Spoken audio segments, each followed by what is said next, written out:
I got a lot of light tonight. Let's see.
Hey, Tashana.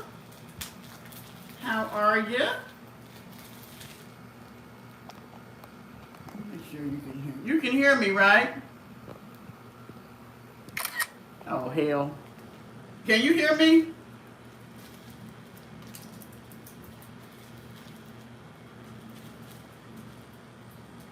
Can you hear me? Okay. So where are you guys at? Oh, wait a minute. Is tomorrow your birthday?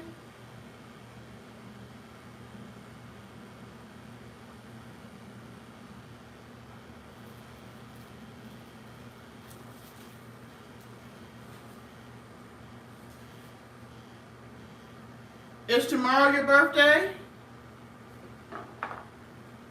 Today. Happy birthday. Happy birthday. Oh, dang. I think I got your... let me see if I got a pen. Hi, is it I cannot even pronounce that name. Is it? Okay. Here we go with the help thing.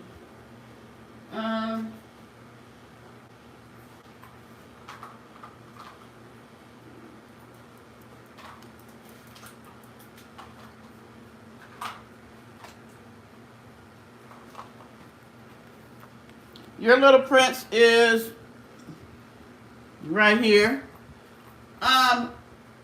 Your Cash App is something gypsy, isn't it? I can't even do it right now. I'm horrible about... Let's see. Come here, Parker, so you can tell Tashana, happy birthday. Say, I'm looking a little crazy. Say, happy birthday, Tashana. I'm looking a little scraggly. Say, happy birthday. Say, happy birthday. Say happy birthday, not me. Tell Tashana happy birthday. Miss Gypsy Gal. Okay. Send you a little something that you can do something with. I meant to do it on before your birthday, but it'll still be your birthday.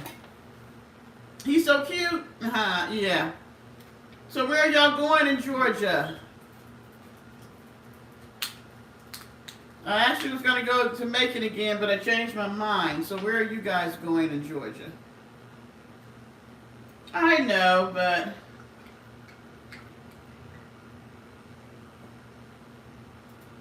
Thank you. Is it Winnie Her Jr.? Winnie Hoot Jr.? Winnie Hut Jr. Okay. Thank you about the glasses comment. Thank you. So where are you and Charlie headed? Charlie like to drive late into the night, don't he?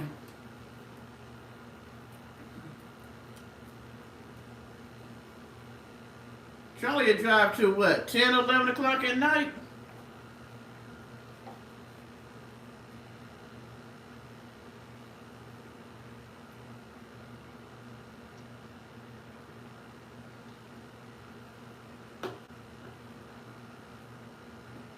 Thought I'd come on a little earlier than the last time. Get some of the people that normally be up in here.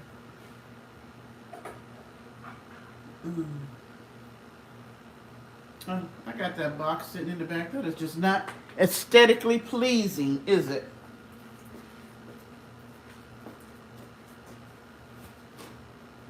Put that there. And move this closer. There we go.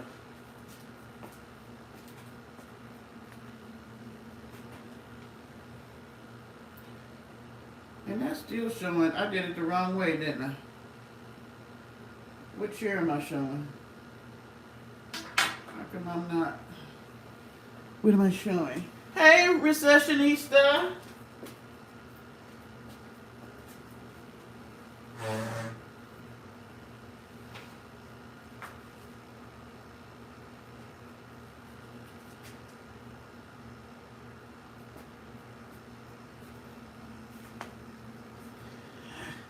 Hey, ma'am. How was your Friday? Latonia. Where the heck is Latonia close to? Is that upper, middle, or lower part of Georgia? I've heard of it, but I can't think of where it is. Where you been, recessionista? I hadn't seen you for a minute.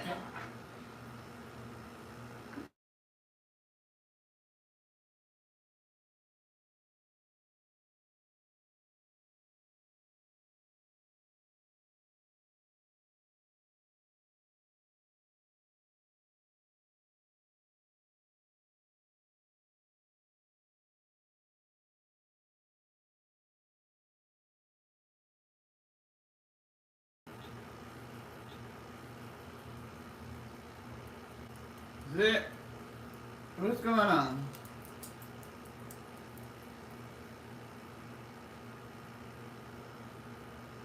Why is it not showing me? What did I do? Okay. Sorry, guys.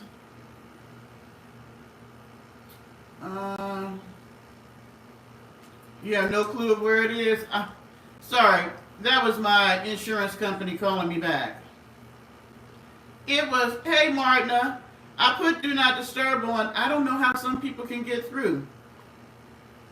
But they calling me back because I threatened to cancel my insurance from them. I tell you what, things are so crazy. I call to update my information and to discuss with them why my shit costs so much for the type coverage I have. But because I changed my phone number and my address, I can't get into the system because it wants to send me a verification code to what? My old phone number, which I don't have anymore. So I called to talk to the representative, and because they can't send a code to my phone number, she told me that she couldn't get in my account, nor could she give me any information. So I tried and tried again. So I told them, I was like, I tell you what, you won't get me in, I can't get me in. So then I had to send a picture of my driver's license front and back. And then they turned around and tell me 1 to 3 business days before I could talk to them about my insurance. I told them, fuck it. I said, how about this? Cancel the insurance. And they were like, well, we can't because we can't get into your account. I was like, don't worry about it. I'll call my bank and tell them don't pay y'all no more. How about that? So when you try to debit my account, you won't get paid. My hair is just shrinking up. Ooh. So they must be trying to call me back after I threatened to not give them no payment. Yeah. 21 in the chat already. Thumbs up, everybody.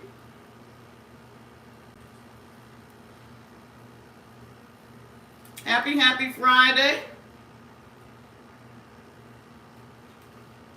Everybody tell Tashana happy birthday to you. Happy birthday to you. Happy birthday to you. Happy birthday to Shauna. Happy birthday. Happy birthday. Happy birthday. Happy birthday. She's 21 today, y'all. Yes, they are, Martina. I told them I'm so sick of it. I pay y'all all this money and you can't talk to me about my account because I've changed my phone number. That has been the case. This has been the craziest move. Every time I've tried to change my information, I can't get in because they're trying to send a verification code to the old phone number. It's ridiculous. Ridiculous. So they pissed me off early in the morning. Matter of fact, it was them. The water company. It's taken me 3 weeks to be able to get into their system. And I was really mad because when I tried to get the water over here in my name, I've been trying to do this since November. They're finally going to tell me that when I was married and the water was in me and my ex's name together, since he's not going to pay, and if I wanted water, I had to pay them the $200. Yet again, he's screwing me on some level. And I'm not even married to him anymore. You don't have any sound? Can everybody hear me, or is that just Martina?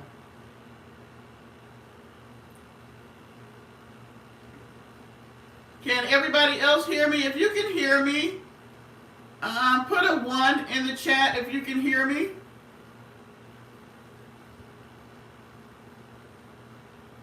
Hey Pam, hey Lovecraft. Everybody wish Tashana a happy birthday.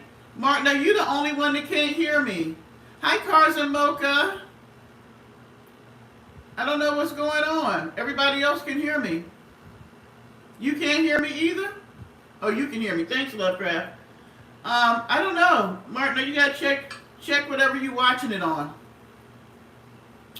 Alright, I'm looking a little, I took the braids out. I'm getting my hair done in the morning. So I was trying to curl it, pack it down, and it looks like my forehead, I look like I have a 20-inch forehead right now. But I have something for the ladies who our hair is thinning. Girl, my hair started to look like McNasty's up in the top. It's getting worse, but my sister sent me some pictures the other day. I thought she was sending me pictures off of the internet, but they were pictures of her hair. She started using this stuff called WEM, W-E-E-M. So tonight before I go to bed, I meant to post it today. I'm going to post you the before and after pictures of her using, and they're gummies. And she's been using them for 2 months. Oh my gosh. It is so surprising. So I ordered me some. I haven't gotten them yet. So I'll do a before and after. I don't know if I want to do the before, but I will. And I told her, I asked her, could I post her pictures? And she said, yeah. So I post her so that y'all can see, because that's from a real person that I actually know. And she has MS and a lot of autoimmune diseases. And the medication and the MS and all that stuff is taking her hair out and thinning it out. So this stuff really works. I am surprised.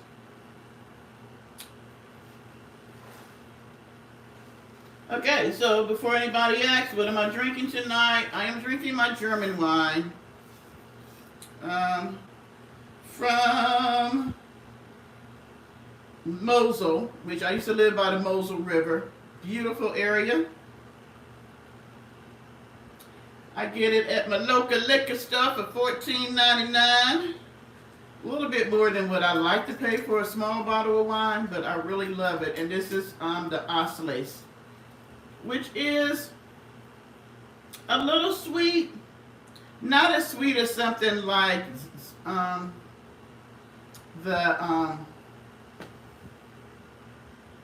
the one everybody's drinking nowadays? It's sort of like Zinfandel, may be a little bit more sweeter, but it's sort of like along the sweetness of a Zinfandel, or a little bit drier.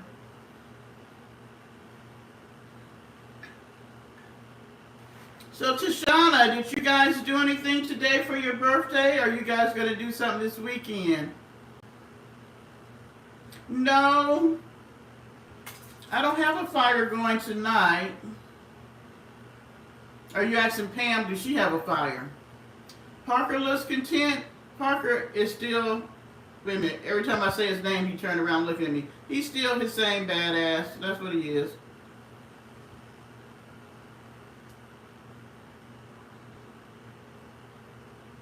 Oh, Cars and Mocha? No, I'm not paying no 80 or 90. I'm mad about the $14.99. Hi, Ming Ling. Why is everybody... I'm not muted, Andrew. I don't know what's going on. Some people can hear me and some people can't. I don't know why.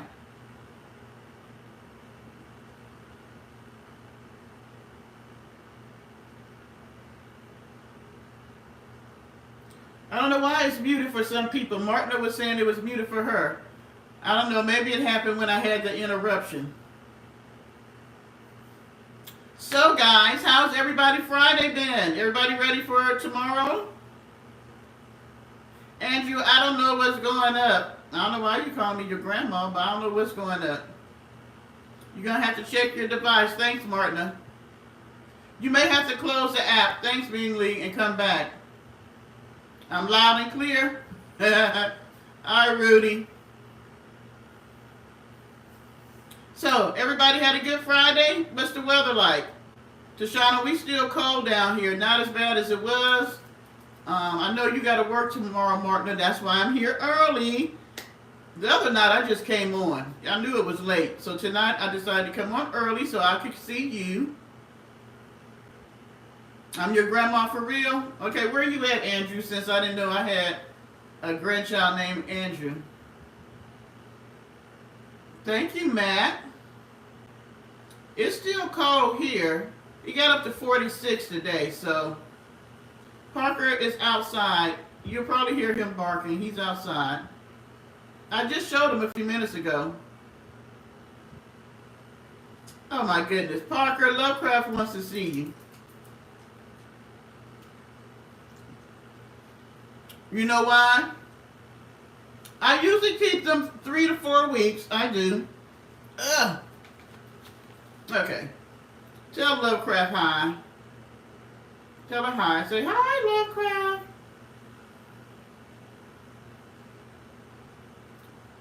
Tell the hurt. Well, thank you. I didn't know that, Andrew. You're right. I see some people coming out the bushes. It's 16, Martina? Ooh, wee. Tell the hurt. Are you normally in the bushes? Parker said he can come visit. Anybody wanna have him come visit?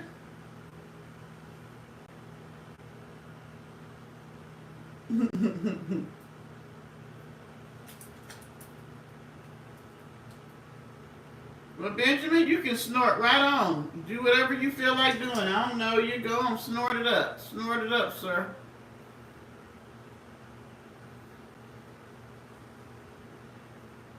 Yeah, he's always around here barking. Normally he's barking. Oh, Parker is yours? I done told you. You guys are going to Georgia. I don't know why you didn't stop in South Carolina and pick up your package. Thank you, tell the truth.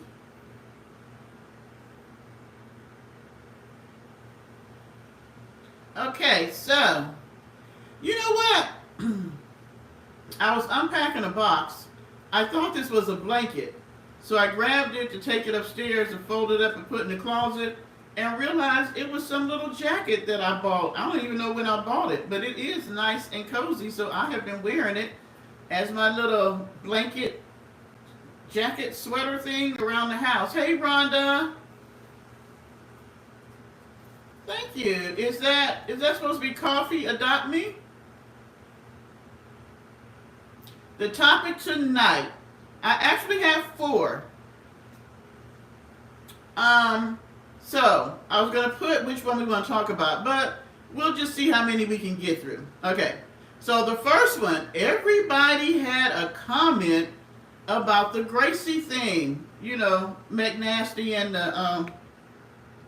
the little girl over there, Char's, what is her grandniece, because Pauline is the grandmother.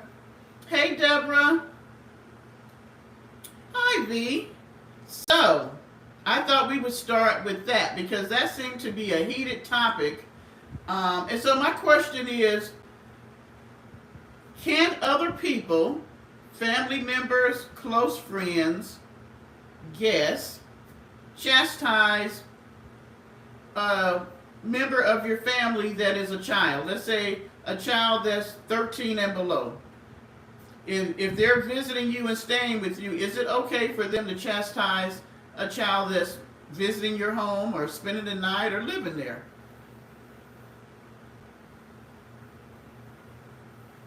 What do y'all think? Because a lot of people were upset about that video she did. And some thought that I was a bit, too nice about the situation.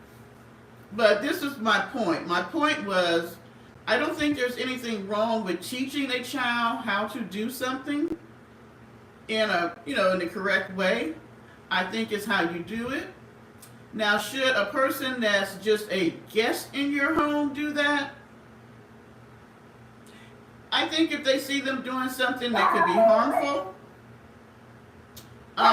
like making a major mess or something, there was an easy way that she could have done that. She could have said, hey, Gracie, oh gosh, look at this, there's a mess over here or whatever, let's clean this up, or let me show you. I think the little girl said it was already there, and then she could have said, well, will you help me clean this up? I'm not sure who made the mess, but let's clean it up for Miss Charlene or Auntie Charlene so she don't have to do it. There was a million different ways she could have talked to her.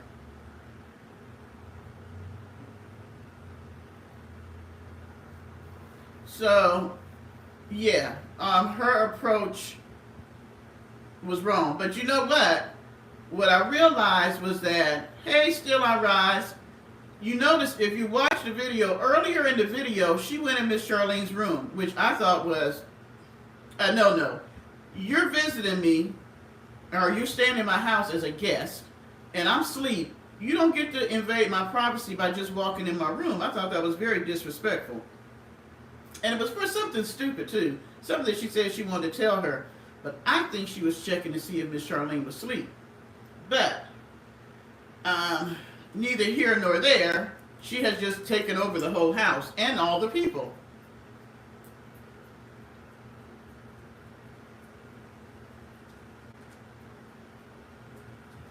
I know you are, Deborah. And you guys don't have to agree with me. There's a lot of people who felt like she should have shut the hell up and not say anything to the little girl. And on one hand, you're right, because how long the little girl been coming over there probably since she's been born. And if Miss Charlene ain't never fussed about her cleaning up, why should you?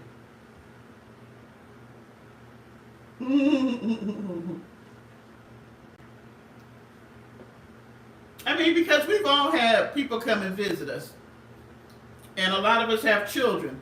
So if it was your girlfriend, maybe your best friend, and she saw your child making a mess where they were watching TV at, would it be okay for her or him to say, hey, when you get ready to get up, make sure you pick up all your stuff so your mom don't have to clean up behind you? Would that have been okay? Yeah, I thought she used it for content too, Pam.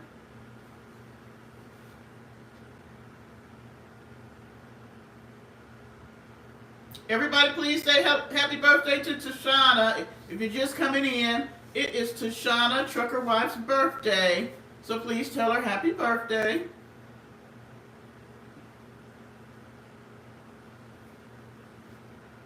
Her tone was totally wrong.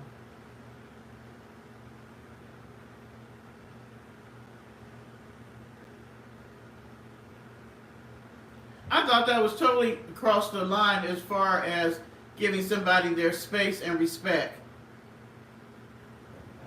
Because, Parker, what are you doing? Get down. Was that you, Deborah, that said, somebody said they wish there was slap-o-vision or something like that? That was so cute. But yes, that one had everybody pretty pissed off. And then I thought that she has no boundaries. I don't understand her. It's like she has no respect for other people's space. who they are. I mean, like, for her to tell a little girl to go take a shower. If she didn't want to take a shower, that was up to her. She wasn't a small child. Then she went in the bathroom, gave the little girl no space, and then you decided you were going to comb her hair because you didn't like the way she combed her hair earlier. It's her hair, and you're not the mother. And then she had to show off the braids as if she did such a wonderful job.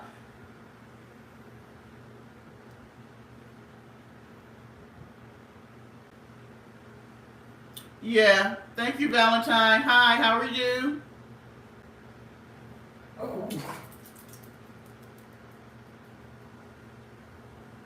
Oh, we're going to get to we talked about that the other night, but we can talk about that too, Cars and Mocha.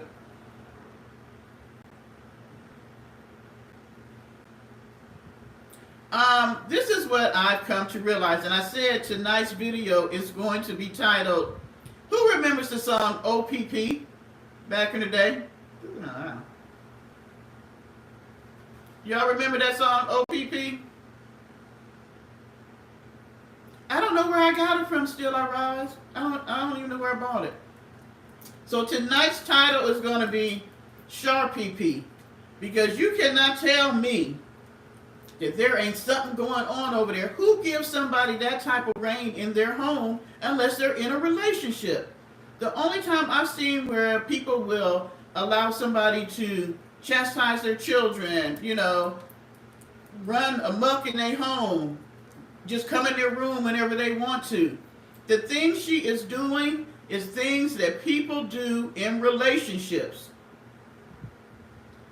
Even my sisters, who I was raised with, and I'm the oldest, so I was there when they came. I wouldn't just walk in their bedroom.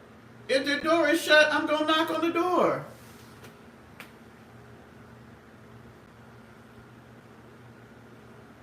I mean, there is just no way. The boundaries she is crossing are things that's just like, y'all met my friend. So when he comes here, he might chastise Parker, because that's my child. He might chastise Parker about doing something. He can walk in the bedroom if the door is shut and I'm in there. He can cook in the kitchen if he wants to. I mean, there are things that he can do that somebody else may not be able to do because we're in an intimate relationship. I'm sorry. She may not be with the D no more, but she showed down with the P. Yes, ma'am. She is down with the PPP.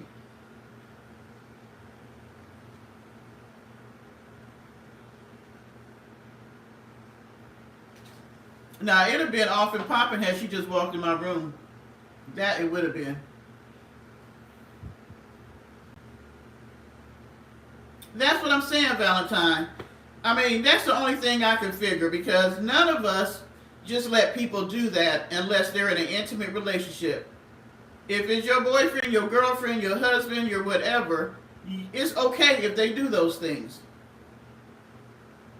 But you're just not going to let first of all, she's a freaking stranger still. You've been knowing her now maybe 2 years, but just think of it. It was a person you seen on YouTube, on your TV, that you invited into your home. That is the craziest scenario I have ever heard of.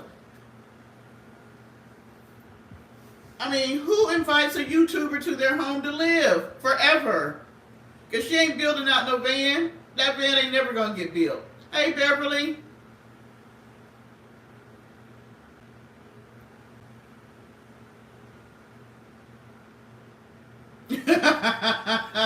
Still alright, stop it. Okay. Oh, it wasn't an accident when she did that. And then even this last video, she kept saying, don't be in the video, but I must have seen the little girl like 4 or 5 times. Pretty little girl. And then the next day you make a video and show us her with her hair braided. So should she be in the video or not? That's not your child. You don't get to put other people's children on YouTube, because now you have exposed her to social media whether she wanted to be or not.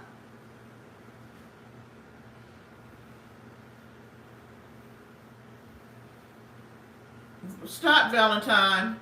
You said they met on a dating site. It's okay, Arabs.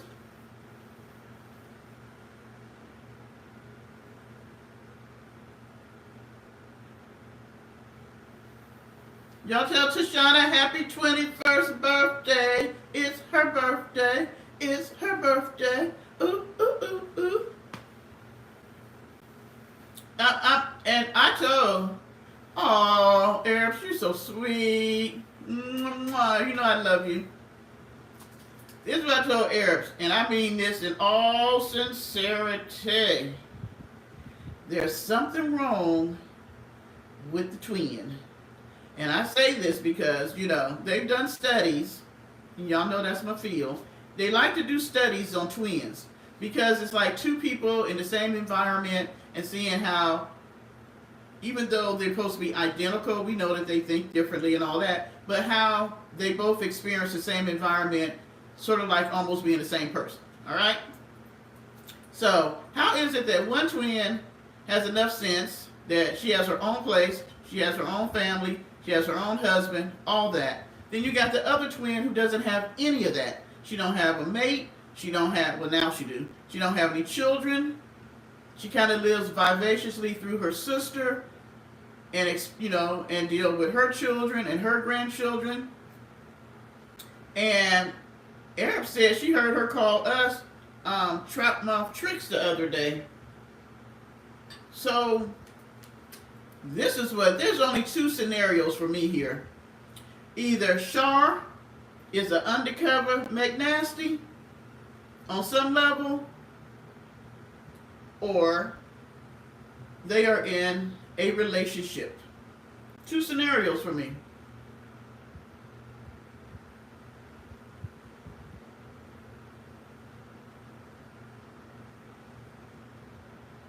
Oh, I didn't see that, but I already know where she at.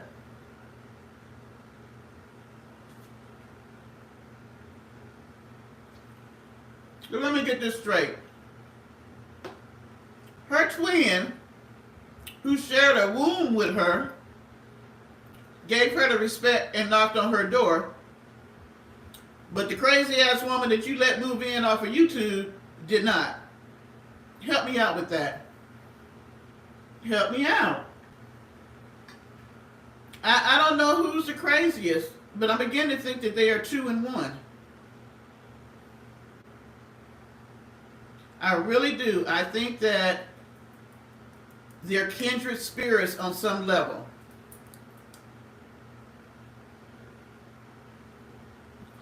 I think she does that for content because you can't tell me that woman don't have a dishwasher. Either she don't know how to use it, which that's a possibility considering she didn't know how to use the exercise equipment, or she does it for content because she ain't got shit to talk about.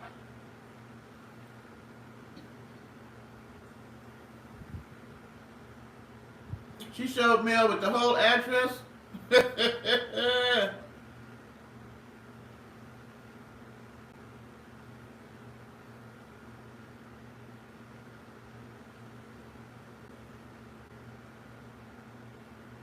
Come on, y'all, get them thumbs up.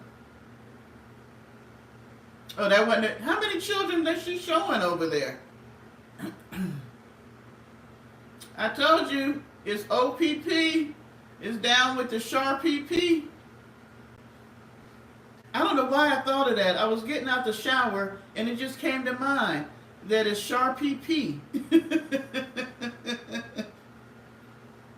Well, she don't pay the bill, but she care. Did y'all see her doing a mukbang on oxtails? I don't know about anybody else, but I like oxtails. And if you like oxtails, you know how much they cost. They are expensive. Here, you can get 4 oxtails like this for $25. 4. And this, see, I was going to say a word that YouTube would not be happy with. This woman is over there doing a freaking mukbang with them. Who is paying? Who is paying for the dang oxtails? It can't be her because she swears she ain't got no money. And what is this about her getting the stove? She got the black stove that she wanted, or gold stove, or whatever it was. Because we know that a subscriber did not buy it because she's been begging for that stove for months and nobody bought it. All of a sudden now it miraculously shows and a subscriber bought her a stove.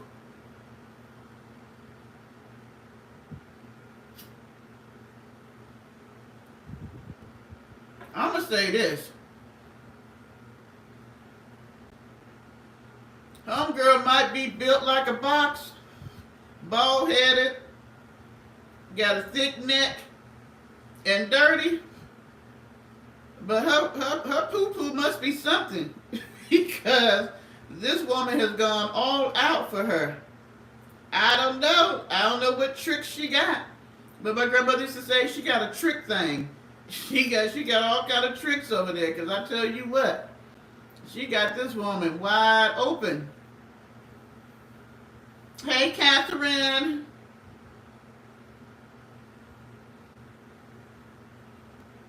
She got a trick thing over there. I might need to get some advice from her on what she's doing.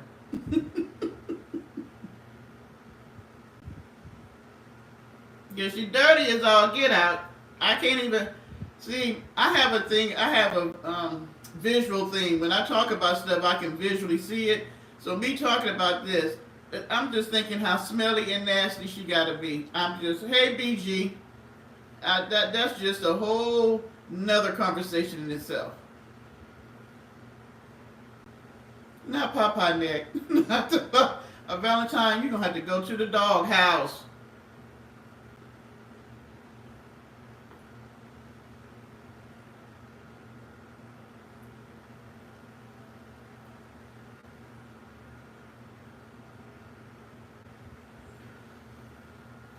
Because I tell you what, she got it going on.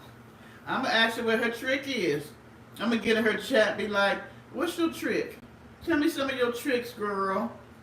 Because you done moved in and you is living the life. She said it was an Airbnb and she ain't lied about that. Because she Airbnb'ing it over there.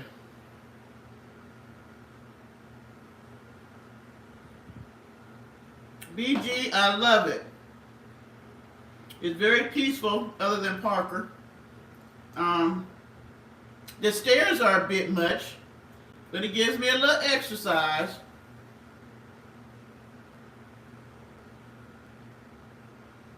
I'm telling you, somebody that's getting some of the good stuff, they would tolerate it. Martin, you ain't let nobody out tonight.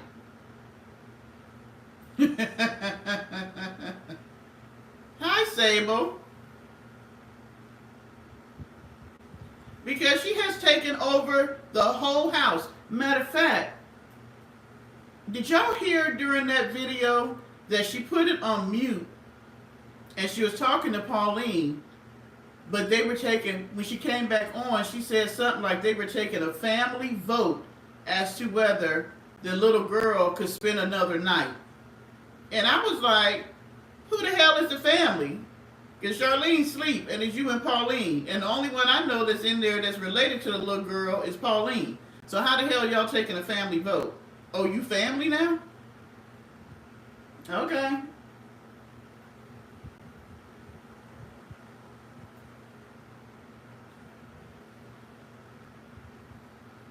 Sable, you can. Everybody like, I don't even know where I got this from. I took it out of a box. I thought it was a blanket.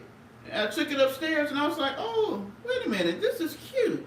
So I've been wearing it out. It's been great since it's been cold here. But you can borrow it. Yes, indeedy. Miss Ma'am is running the place. What'd you say, Pam? You almost threw your phone? This, I tell you what, I have never seen anything like this. That's why it's interesting to me. Just the dynamics of how things have changed over the months and how this woman came in to visit and has now moved in and taken over the whole house. It looks like a junk field too. And like everybody said, now I agree with you guys on this. How the hell she gonna teach her how to clean up when you go to her room and it looks like the damn Goodwill? You bringing in all these clothes that you don't wash. You're doing whole damn fashion shows in dirty ass clothes. You don't even know where these clothes come from. And if you ever worked at a place where you take in clothes, like at my church, you know how we would do where clothing drives, where we would ask people to bring in clothes so we could give to other people who didn't have clothes.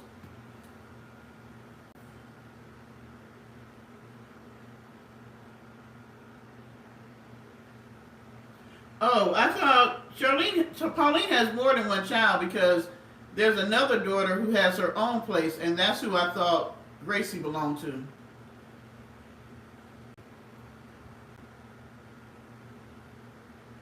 But you got so many clothes that the closet is full. You got them all on the floor. You bringing in dirty ass stuffed animals and toys from Goodwill that we know you didn't clean. No telling what's living in that bed. And yet, you're telling the little girl about some crumbs and a sandwich. I do have my glass of wine, Beverly, right here. You know I do.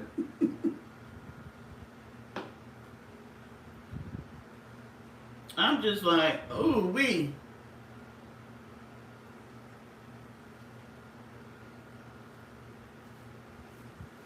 That's what I said, Cards and Mocha.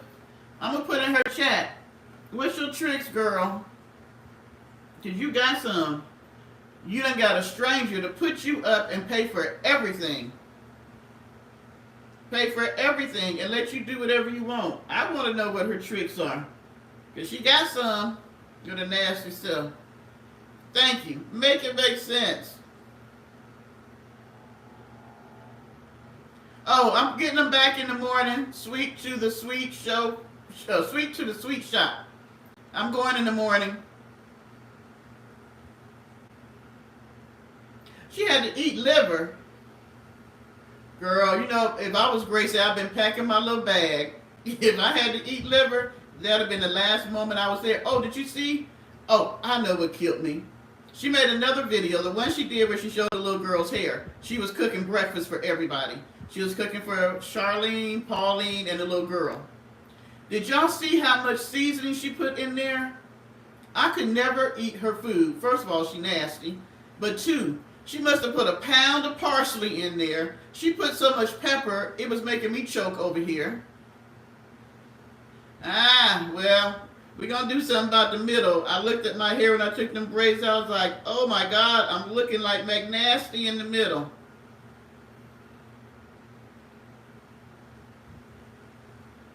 I got something pinned on there? Love crap, I don't know if that was me.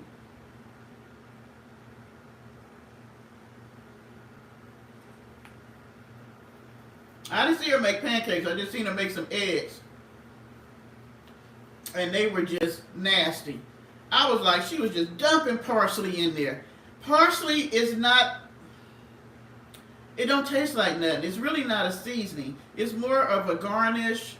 It's more of what you put in there to give it color. You might put it on top. You might have, fresh parsley. You put it on the side. It really doesn't have a taste. So I'm just going to figure out, why is that like her favorite thing to put in food? Oh, she's building a dresser. I seen her trying to sand something down. I didn't pay no attention. Oh, okay. She used too much parsley. She used too much pepper. And I don't even know what the other shit she was putting in. I was like, it was just eggs. Why do you need all this seasoning in eggs? I was just like, no way. And everybody was going to eat that. And she used like 1.5 dozen of eggs. I was like, oh my God, who is she cooking for? But then she told it was like, what, 4 people? But still.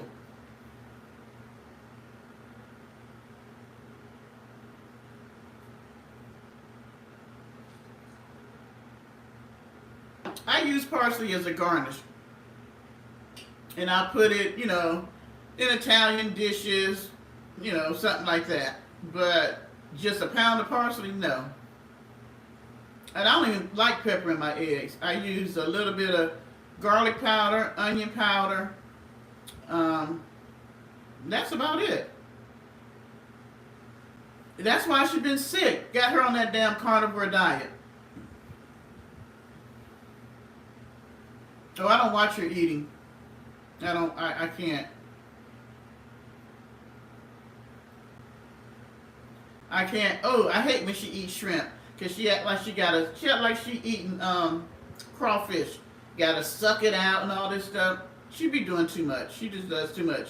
But she ain't never ate this good before she got to her house. Before she got to Char's house, what we saw her eat. What you call that? The chicken Arabs. What is that name you gave the chicken that she always used to get at the Dollar General? Salt doesn't bake agree. All we saw her eat was liver, turkey, and what is it? Was it ham hocks? What is it that she used to put with the turkey?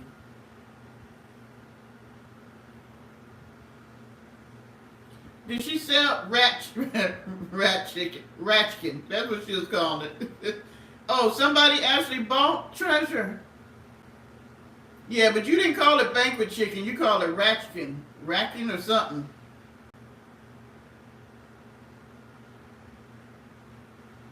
She was not driving treasure when it stopped. Why she be lying so much? Ham hocks.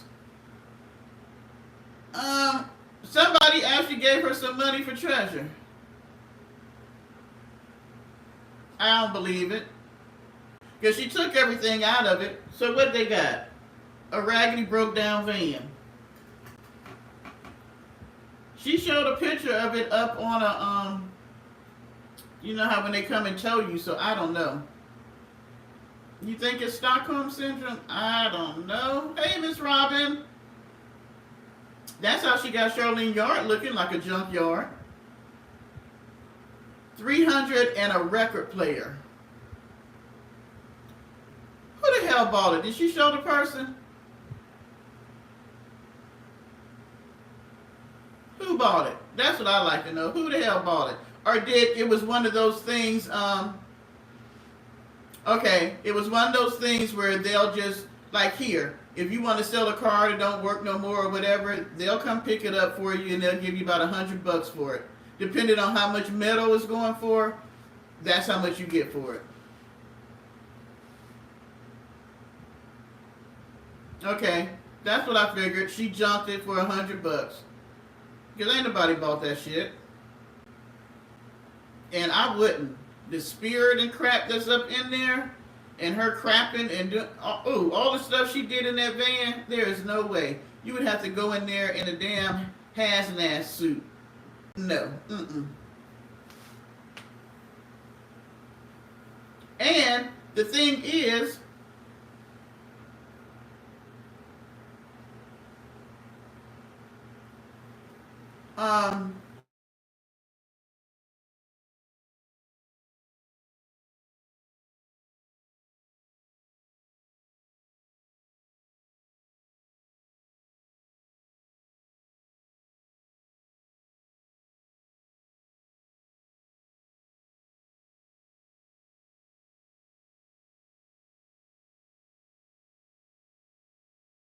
come back. Oh, okay. I have do not disturb on. I don't know how these damn phone calls are getting through.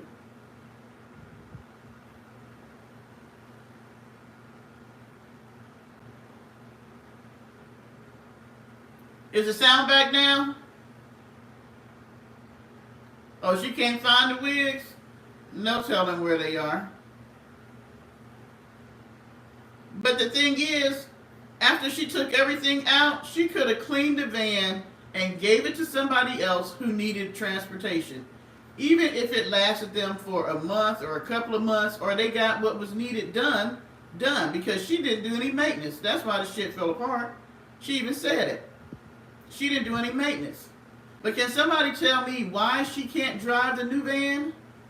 What is wrong with the new van that she can't drive it even if she don't have it totally built out? Why does she have to use Char's vehicles?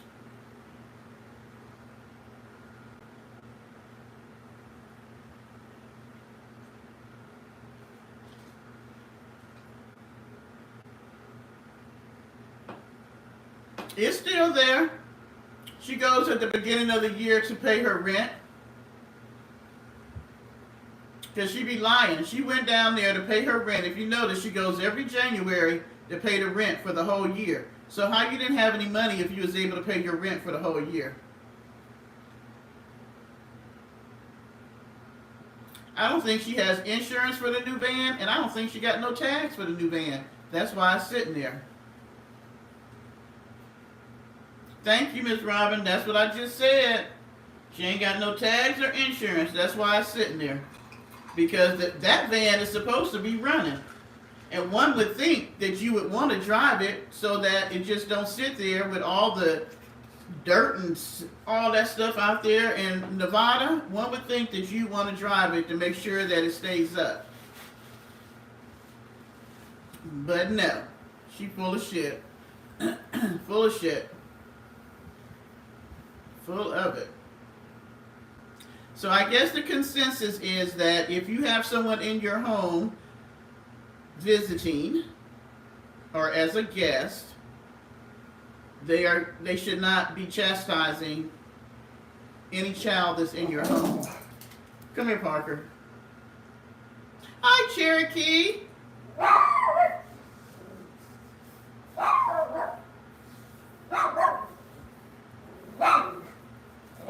Okay, so I had 4 topics.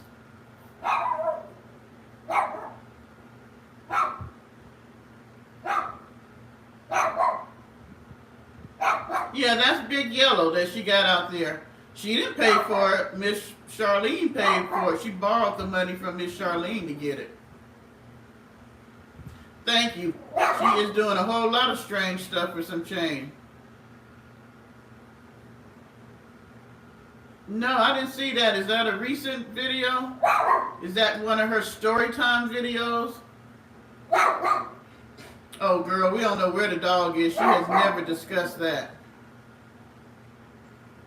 That's why I said she shouldn't be in that baby's hair. We'll look up and that baby ain't got no hair after she combed it. Oh, she hear Parker? Parker! Come. You know, nobody can do anything in the neighborhood because of Parker.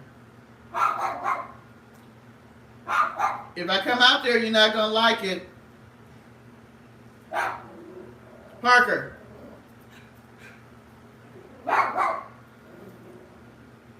Oh, she didn't show us doing it.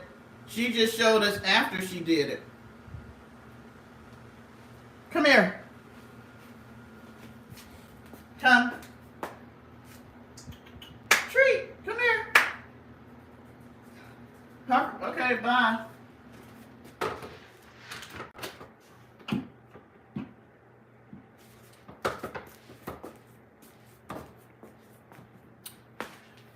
Sorry, I have to shut the door because he doesn't listen to me, and then he'll come. I wish Caesar would come get his ass.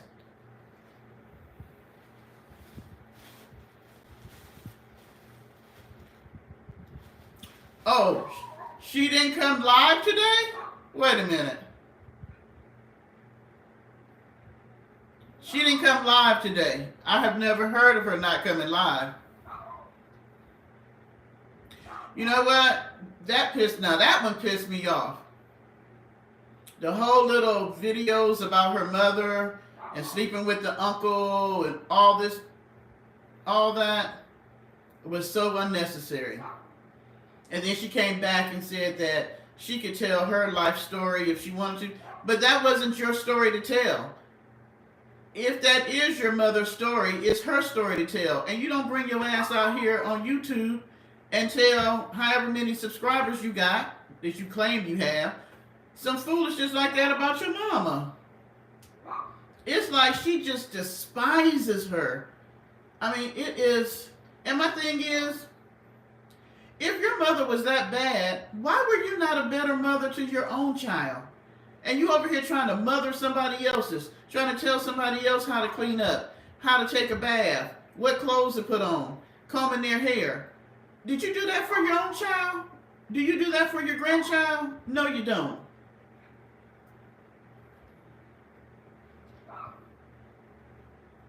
I mean, it was horrid. I looked at it because I was like, I know this woman is not out here saying this crazy foolishness. It was a horrible, horrible, horrible story.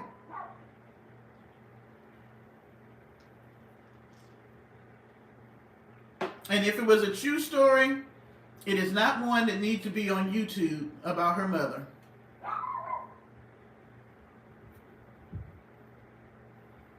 Well, it didn't work. Apparently, other people didn't like her little story times either. Because she's not getting many views on them.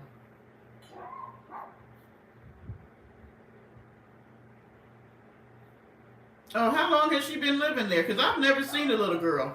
I've seen another adult female that sometimes gets in the videos. And then, the kids used to be more than one child that used to come over there and hang out until the bathroom incident. And then after that, we didn't see children anymore.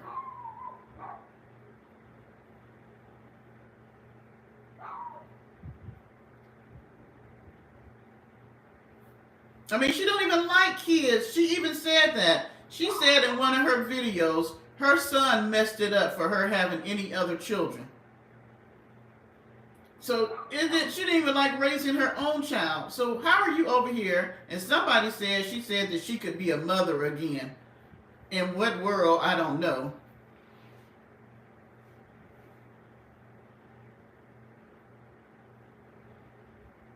I think it's Pauline's granddaughter. She's a beautiful little girl, too. Beautiful little girl. And I just can't, I would not expose a child to that crazy ass woman for one thing. I don't trust her. I don't know why she had to go in the bathroom when the little girl was going in there to take a shower. I don't know why she had to tell her what to put on. I just don't trust her.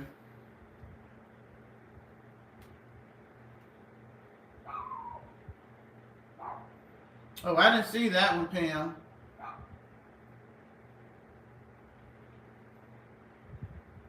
That's what I'm saying. If your mother was that horrid to you, then wouldn't you have wanted to be a better mother to your child?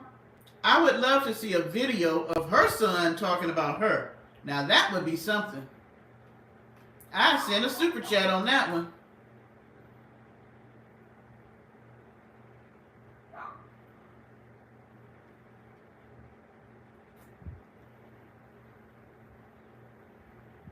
She is Sable. She is. And you said something, Recessionista. Socially awkward. She is so socially awkward. Because she does not know how to talk to people. She has no respect for boundaries, space, or anything. He out there, I think he barking at my neighbor who don't like Parker. I think she just came home. I think he's barking at her. She'll probably complain to me again. He's outside barking at somebody. Parker! Ooh, he made me so mad when he do that.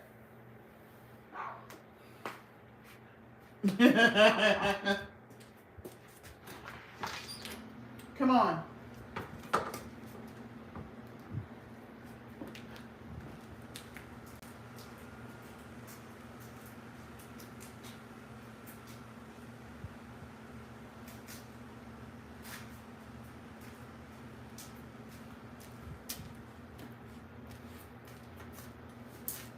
No.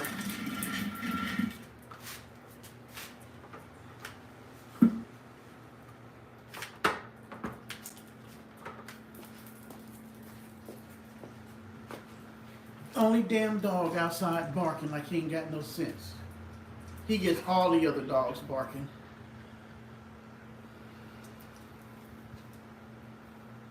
Tell Bailey I done brought him in the house. Since I'm smoking, I got the door cracked, but I put my flower pot so he can't get out. Yes, she has very much a takeover spirit, and she has taken over. Girl, I would pay Caesar to come, but Parker's getting ready to go to obedience classes. Because I've had my full with him, so he has to go.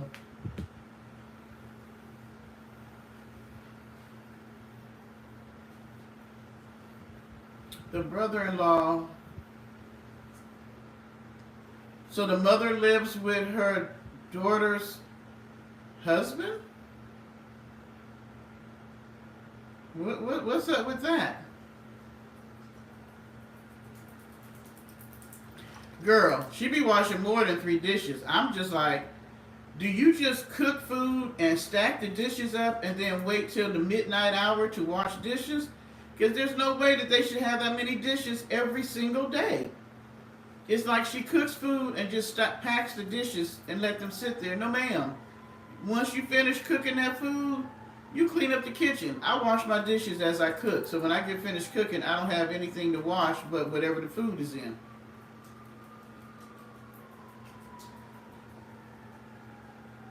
Oh, girl.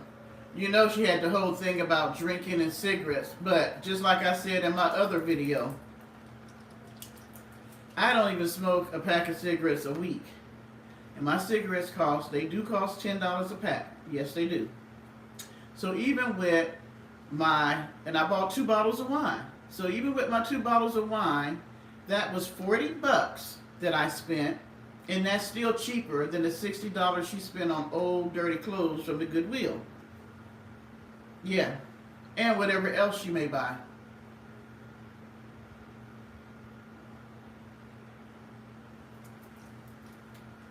Girl, we know she drink. Get out that door. And she drinks cheap wine at that. And she drinks a lot with Miss Pauline, but she don't show it all the time now because, you know, she talks about us and our drinking. That's as square as your mama's. These are hard to find. When I was in Macon, I had to go to a couple of convenience stores to get them because everybody don't sell them anymore. Yeah, $10 a pack. Now, if you buy generics, they're cheaper. Hey, Peaches and Cream.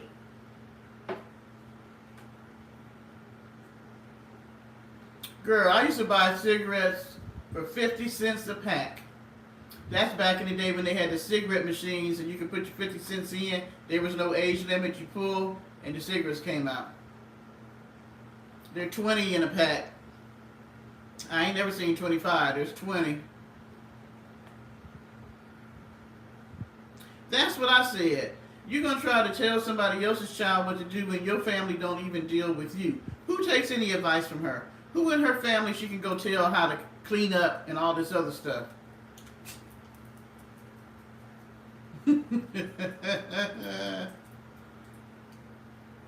Now I can smoke generics, but I'm bougie. I like my cigarettes, and these are the only ones I would smoke. I don't smoke other people's cigarettes. I hate Newports. I don't like non-menthol. I don't bum cigarettes. I just don't, because most time people don't smoke what I smoke. These are the only ones I smoke. If I don't have them, I just don't have them. You know, but this is my vice that I work every day to pay for.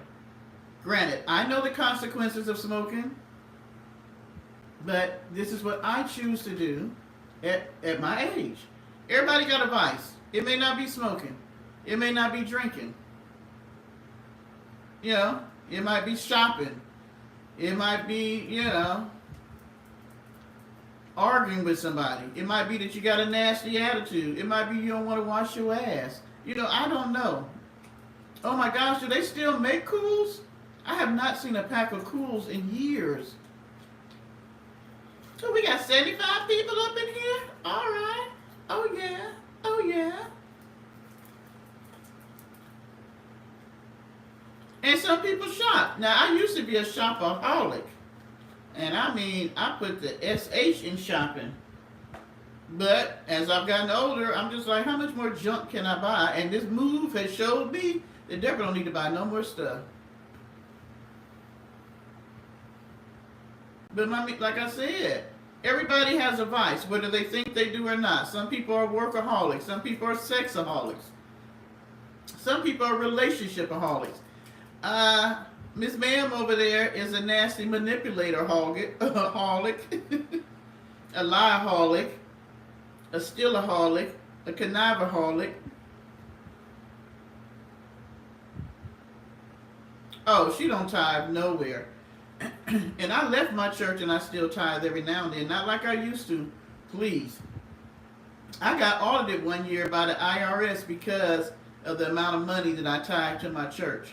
Because I believed in paying my 15%, well, I paid 15% other than 10, and then anything over else that I put in. So she can't tell me nothing. Oh, she don't pay taxes, she don't tithe, she don't pay bills. Only thing she do is shop for what she want. Because all the stuff, where'd the stuff come from? Did she even give Miss Charlene Christmas gifts? If so, where'd it come from? Last year it was Temu. This year I heard it was Goodwill. Now y'all know, she is such, thank you, Stillaholic. She is such a copycat. She has no originality. I don't think anything she's ever done on her YouTube page has been original. I think she has copied from get out of the door, other YouTubers ever since she came on YouTube. Because her trying to compete with Justine and this sleep stuff, she really needs to stop. Matter of fact, she even has on the same pajamas that Justine bought. Now that is even weird. You went and bought the same damn pajamas that another YouTuber wears when they do their sleep videos. And then you know she faking. Because the other night she was like, well, you're going to see me snore, take the covers on and off, get up and go to the bathroom. And who sleeps like this? She just be posing. I think she edits her videos. I think she probably takes herself for maybe an hour or so and edits the videos. Yes, Big CEO, that's how I started my videos, because that was the thing that pissed me off the most. She uses God as a sugar daddy, an excuse. God,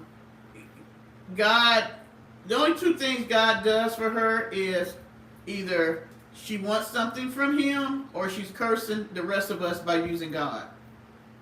She always sending the rest of us to hell and cursing us. Thank you. I know Pam, but she can't do it right.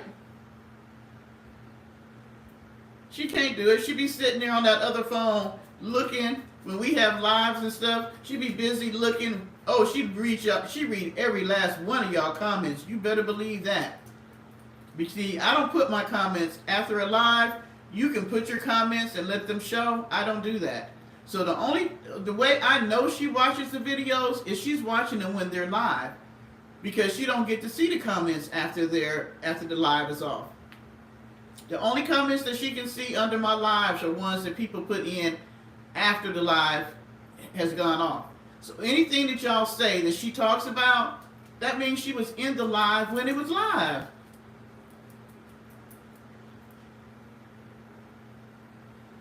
Are they nice? I never got Gucci glasses. She is so jealous of Justine. I'm surprised she didn't say something about Justine going on the show. Was that Pop the Balloon show or whatever? I'm surprised she didn't say something about that.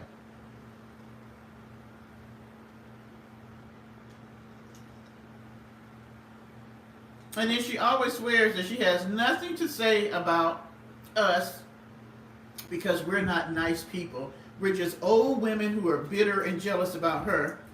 But yet you talk about us. Girl, she killed me because she be like this. And she be scrolling through. Now you know it's not her chat because she only have 5 people in the chat. So she be steady scrolling through looking at stuff. She is boring.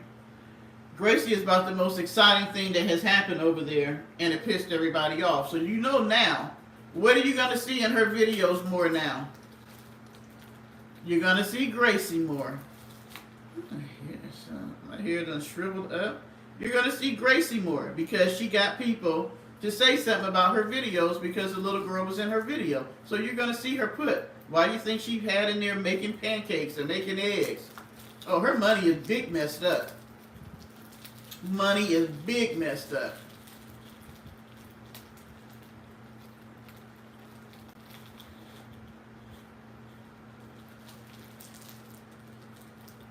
I know she didn't try to get on the Pop the Balloon show. I know. Oh my gosh. Can you imagine if she was the one where the guys had to say something? Ooh wee. That'd have been bad. Because you know they have it both ways. Justine was the one on the one where the ladies get to pop the balloon on the guy. But they have it where the females come in, the guys get to pop the balloon. Can you imagine her being up there and the guys got to pop the balloon?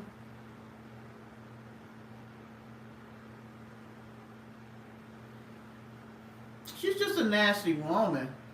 And she used people. I am so glad they quit sending her money because she totally wasted all those people money 2 summers ago when she got that damn tin can, and all those people spent all that money to decorate that place so that she could have a nice place to live that she does not live in.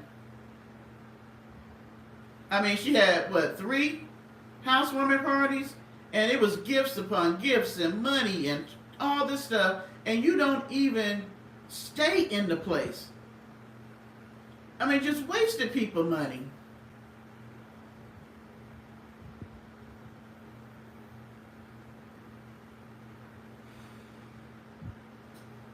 Oh, well, she can't get on there. Well, she could. It wouldn't be good for her if she got on there. It would not be good for her. What would she wear? One of her little Goodwill outfits?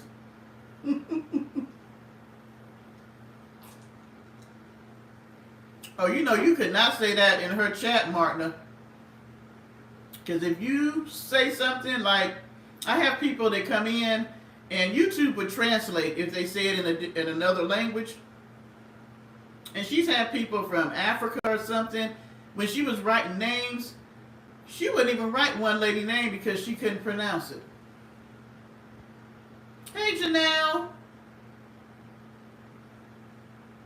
Oh, ooh, now that would be nice to Shauna if she wore her Vegas outfit on the show. Ooh wee, I would sit there with popcorn and watch that. That prom dress? Oh my goodness, if she wore the prom dress? Yes, ma'am. Okay, so I have 3 more topics. We may not get to them. What was my second topic? Okay, I heard something today, and you guys usually have good opinions about things. So I heard a YouTuber talking about a lady who decided that she wanted to do, I don't know why, but she decided that she wanted to do a challenge of sleeping with 1,000 men. And I can't remember if it was like 1,000 men in 1,000 days or 1,000 men in a day or a week. I meant to go back to find out. But anyway, her challenge was she wanted to sleep with 1,000 men. And the YouTuber talked about her pretty bad. And this was my take on it. And I know people will not agree with me. Definitely not Martina. But my thing is this. She was a grown woman. If she chose to give her body to 1,000 men, that was her choice. And if 1,000 men decided to sleep with her, that was her choice. But why? Now, if it was a man who slept with 1,000 women, would he have gotten as chastised as the female? Because my thing is, we are so hard on females. Now, you take Wilt Chamberlain. He talked about sleeping with thousands of women. And nobody said anything about him. You got basketball players, football players. You got people that was going to the Playboy Mansion and all this stuff. Hugh Hefner, who knows how many women he slept with.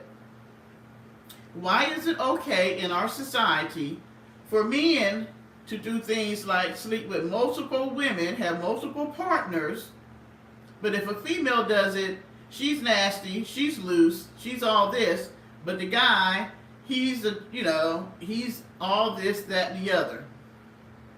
You think it's nasty either way?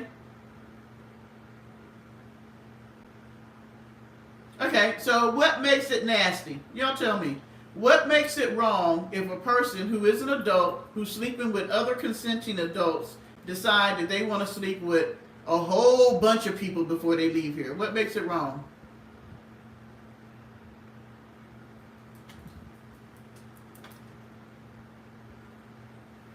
What makes it wrong? Is it our viewpoint on this? Is it society's viewpoint on this? Who decided that it was wrong? If we take and don't put God in it, if you take the faith belief out of it, what makes it wrong?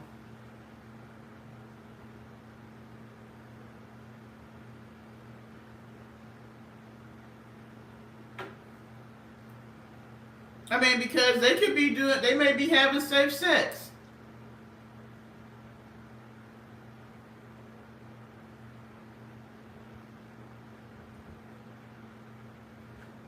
Okay, but there are some women who can sleep with a man and it don't mean nothing to them, just like a man can sleep with a woman. Is it wrong or nasty? You guys are putting this in the chat. I'm saying, why is it wrong or why is it nasty?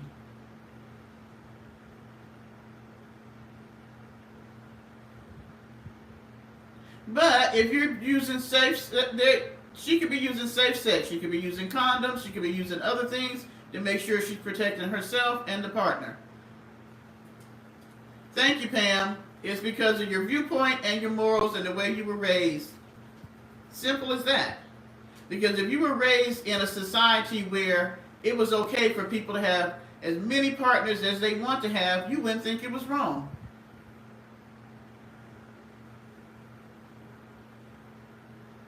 Nobody says she has AIDS.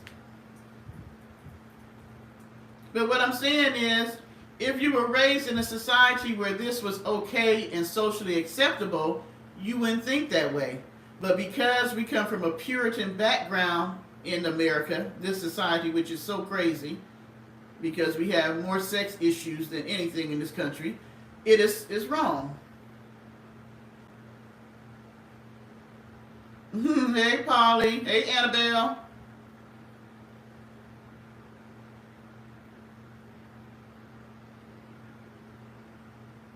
It's both. I heard about a YouTuber was talking about it today, and I cannot remember the period of time, but there was a female who decided she wanted to do a challenge where she slept with 1,000 men. I want to say it was 1,000 men in 1,000 days, something like that. And they were talking about the lady really, really bad. And my thing was, would they have talked about a man who decided that he wanted to do a challenge by sleeping with 1,000 women in 1,000 days? Bye, Arabs. Thank you.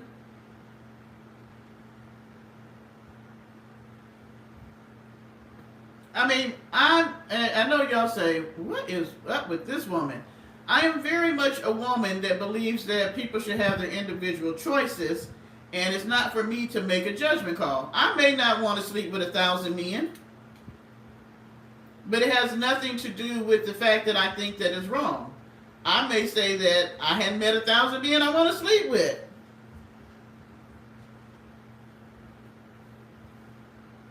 But I think it's my choice. So am I a hoe if I decided that I met 5 guys and I wanted to sleep with all 5 of them?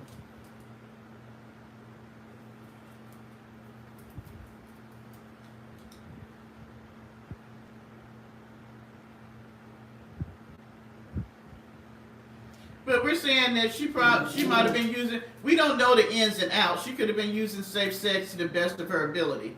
But my whole thing is it wrong if you make a conscious choice to have multiple partners? Or is it wrong simply because our society says it's wrong? Because your mama said so? Well, this is what I want you guys to look at. You know, I always have something behind what I say. Who made the rules for our society?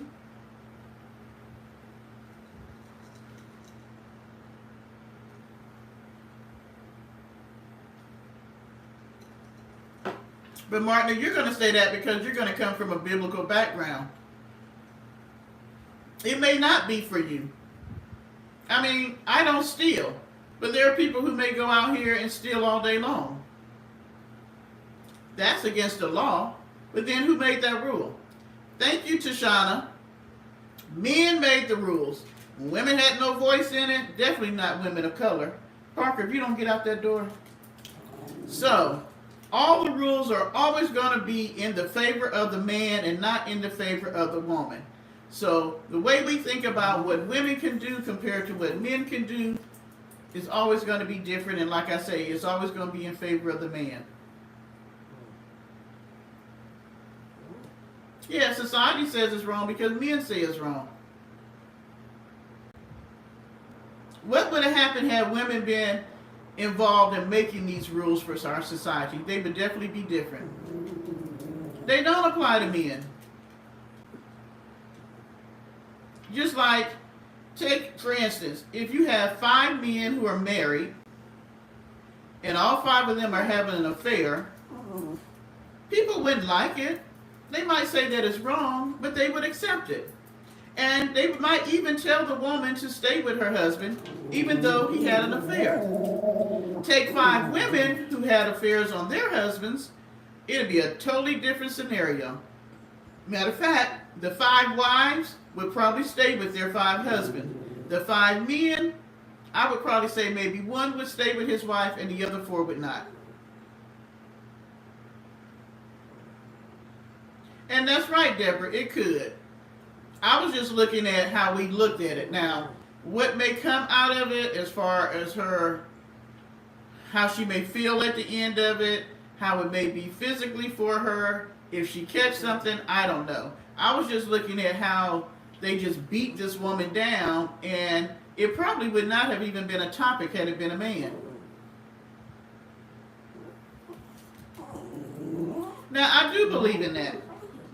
I do believe that every person you lay down with, when you get up, you take a piece of them with you. And most of the time, it's not what you think. It's not necessarily a venereal disease, but you're going to take a spiritual part of them, meaning if you lay down with an angry, mad person, you're going to get up with some angry, mad spirits in you. If you lay down with a whoremonger, you're going to get up with some whoremongering spirits in you. It just depends on who you lay down with.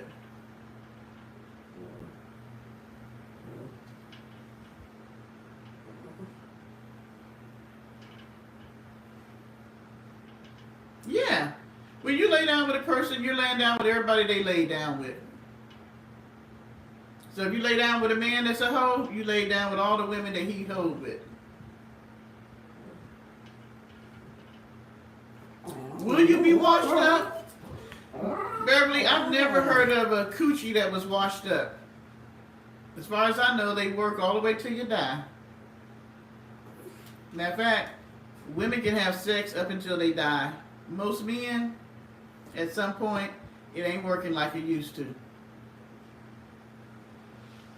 Now that would be true, the spiritual baggage and all that.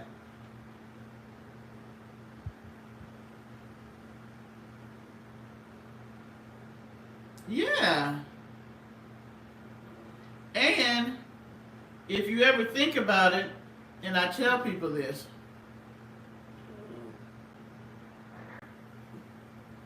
thank you.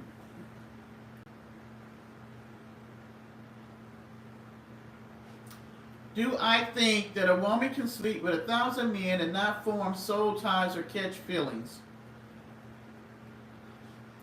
I think that in this situation where she was doing it as a challenge, she could probably do that. Just on a normal basis, It depends, because it depends on the state of mind, why she's doing it, and where she's at in her life. Now, I'm gonna be honest. This is a story time, honest period here for me. I have slept with men and had absolutely no feelings. I was just sexually attracted to them, slept with them, and that was it.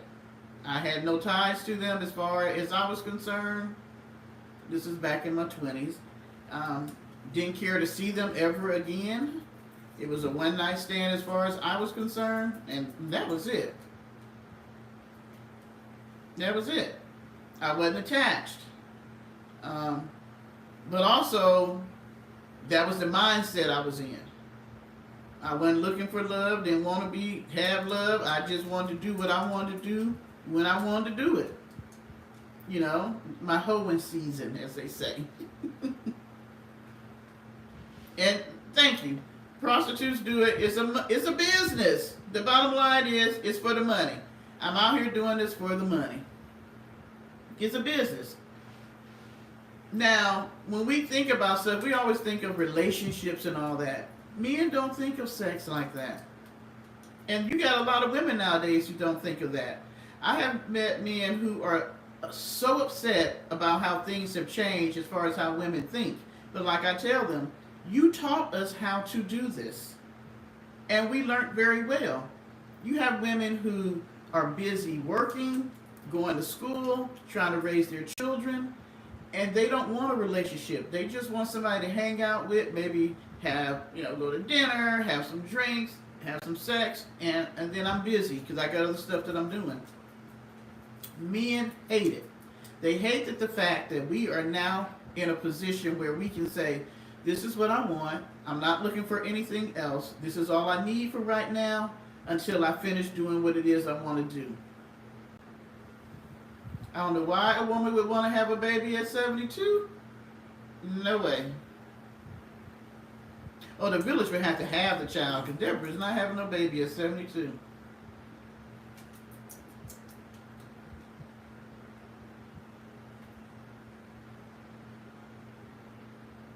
But the funny thing is, most women won't lie about that. Men will. And I don't know why they feel the need they have to lie in this day and age, because you have a lot of women, like I said, who have busy lives, and they would like to have a partner that they can just get with once a month or a couple of times a month, and they would be okay with that. So all this lying that men do nowadays and ghosting women and all this stuff is just so ridiculous to me. It's 2025. You should be able to be honest with a person, and if that's not what they want, then you move on till you find a person that wants the same thing that you want. Girl, I had my son at 31, and that was a wrap. That was it. Hey, one man's wish. Hey, one man's wish. Can you answer a question for me since you popped in?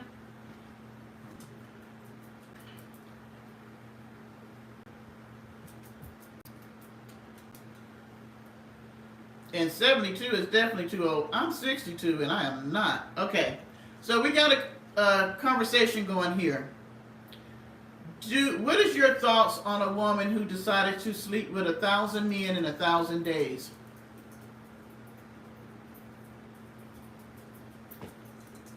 Her husband was 97? Ooh-wee. The fire's still burning, but I don't want to make no children.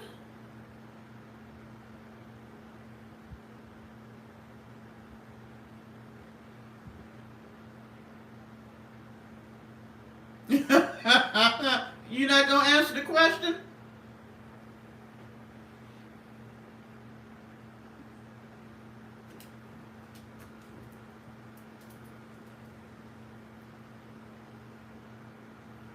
I don't know what they're doing it, but you know what? They probably live a much cleaner life than we live.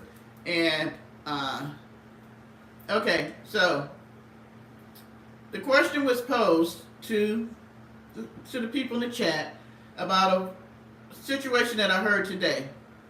There was a woman who decided to do a challenge. I guess it was a personal challenge that she wanted to sleep with 1,000 men in 1,000 days. And I wanted to know what everybody thought about that.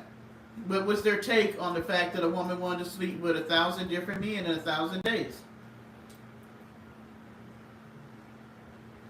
To you, would she be a horrible woman, a loose woman? You know, what do you think?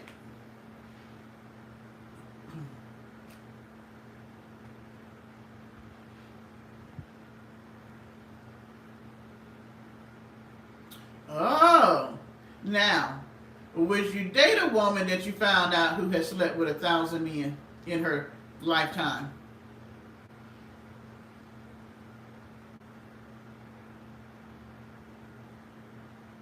Oh, Parker is fine. Parker is barking because we got people coming home, driving. Everybody in this neighborhood got a pet. They got a dog or a cat, so they be out walking their dogs or walking themselves. How you figure she's smelly, Polly? She... Oh, I don't know where y'all get this caboose is loose. You can have a woman who slept with 2 men and maybe her vagina muscles didn't go back to the way they supposed to be. Or you can have a woman that slept with 100 men and she can still be tight. It depends on the individual.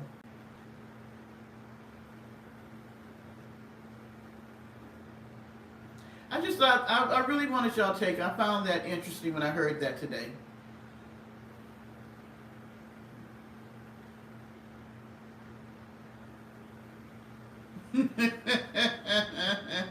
Thank you, one man's wish. Now, I don't know if you're telling the truth, but thank you for that answer.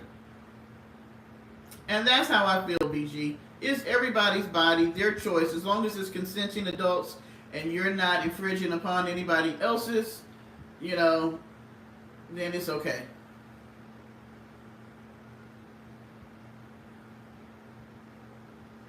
Peaches, I think like that, but a lot of people don't. You know, I'm down here in the South. Thank you. That's what I said to Shauna. My son was almost 10 pounds. He was a 9-pound baby. So you mean to tell me that a whole 9 pounds can come up out of there and it can go back? What is one penis gonna do?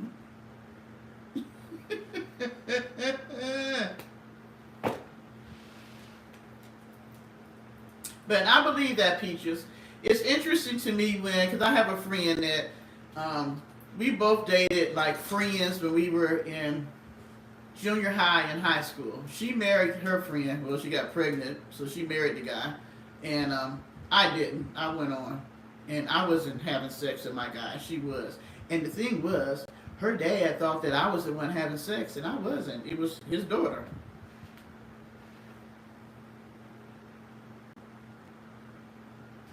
But I've always said to her, because that's the only man she's ever been with. I think they've been married now 40 some years. It's been a long time. And I was like, haven't you ever wondered what another man was like? Or how do you know that your husband was even good at what he was doing because you never experienced anybody else? But, you know, for some people, they don't think like that. I think like that. And of course, a woman would never tell you. A man ain't going to tell you, but for sure, I can tell any man. A woman is never going to tell you the truth about how many men she slept with. Why? Because men can't accept it. Men can't accept it. They want to believe that you're pure and virginous. So you could never be honest with them about that.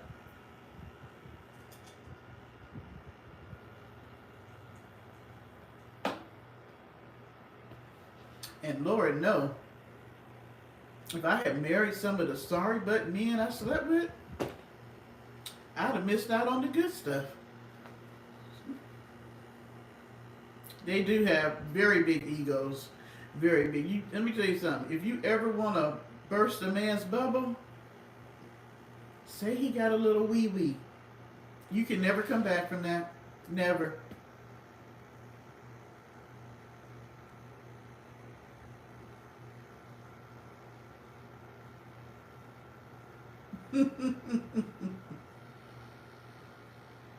Oh, that's the turn on. Look at one man's wish sharing some secrets with us tonight. You don't ask him the body count because she ain't going to tell you the truth. I'm going to tell you now.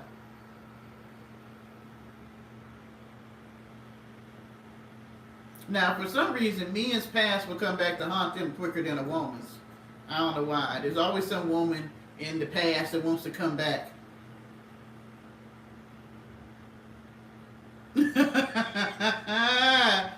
What'd you say, Tashana? Where y'all think I learned to make you holler? Men are interesting creatures. They are. They are so fragile. The older I get, the more fragile I realize they are. Thank you. And it really shouldn't.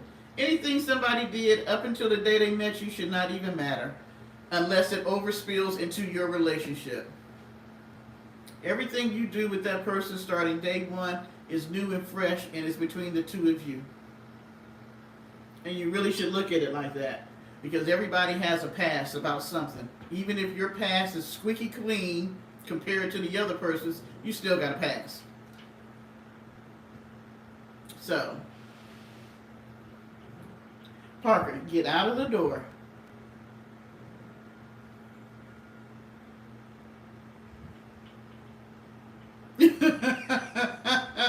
Well, that means that you don't think you have one, and maybe you don't have one.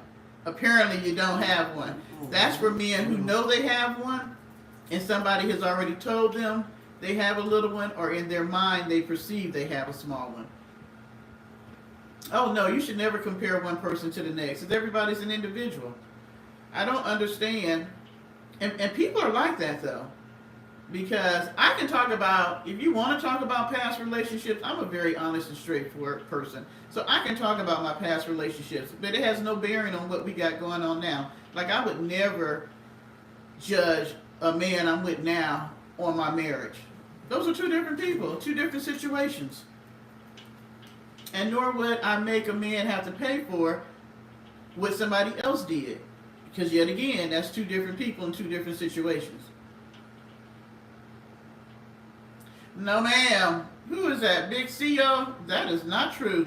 Women in the chat, is that true? Hey Nikki. I have never heard a woman say she like a man with a small ruler. I'm sorry, Big CEO. Nope. Nope, never heard that one.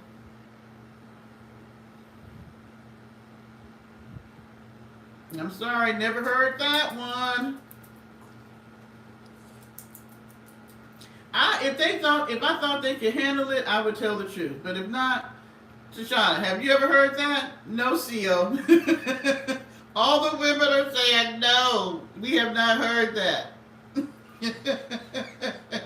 I'm sorry. At least none of the females I know, in all the years, I've never heard them say, "Ooh, yes, I like a man with a little ruler." Nope, nope, nope, nope, no, no, no, no.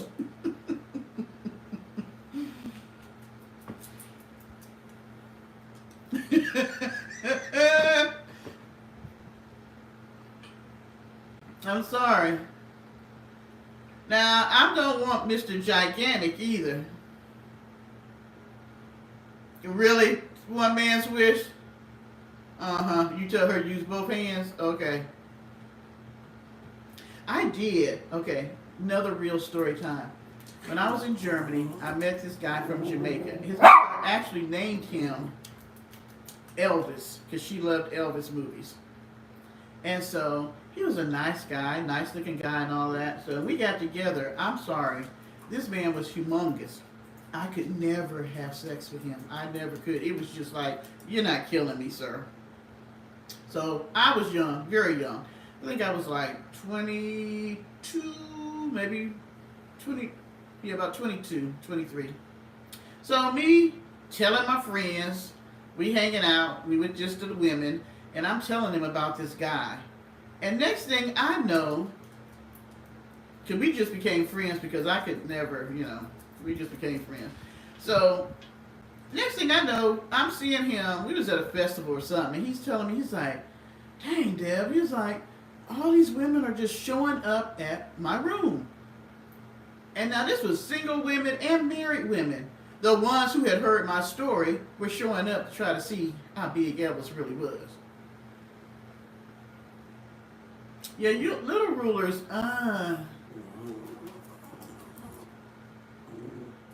no, you don't have the conversation. You just kind of,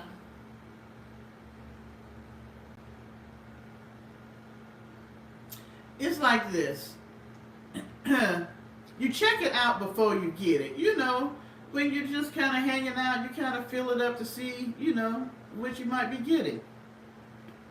Because the little ones are just, they're not fulfilling. I'm sorry, they're not.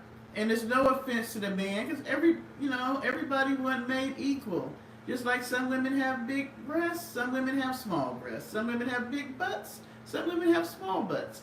Some men have big, some men have little. Well, you don't test drive it. When you guys are kissing or whatever, you fill them up to see what you might be getting. Yeah, that's what I'm saying. You want to see it, but you don't want to deal with it. Because some men are just, they're just freakishly big. And no.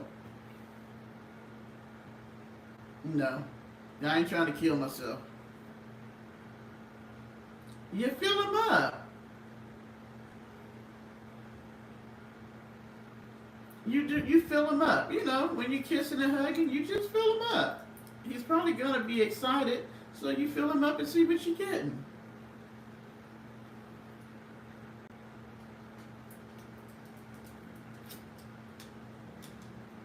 What you mean you known for making waterfalls?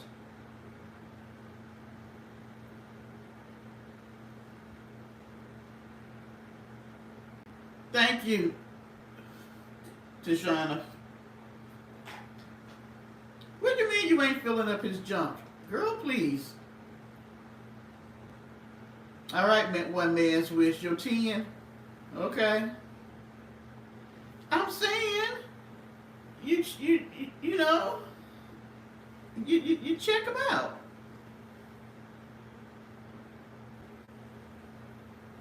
That's not true.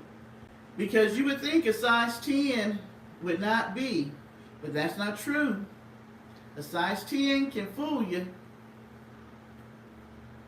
Now, if they're tall, got big hands and all that, yeah.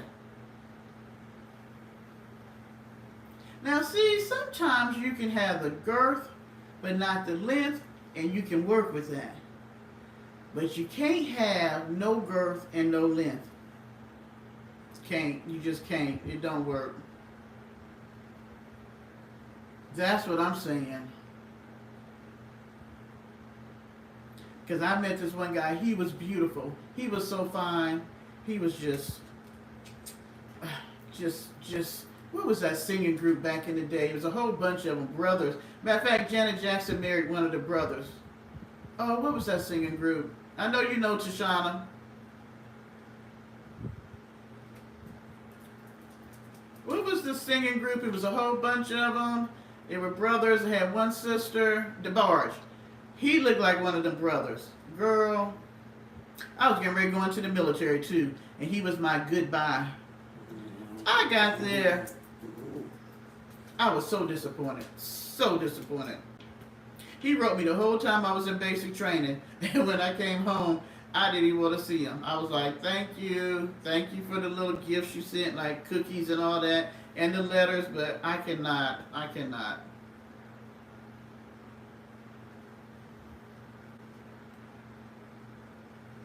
Girl.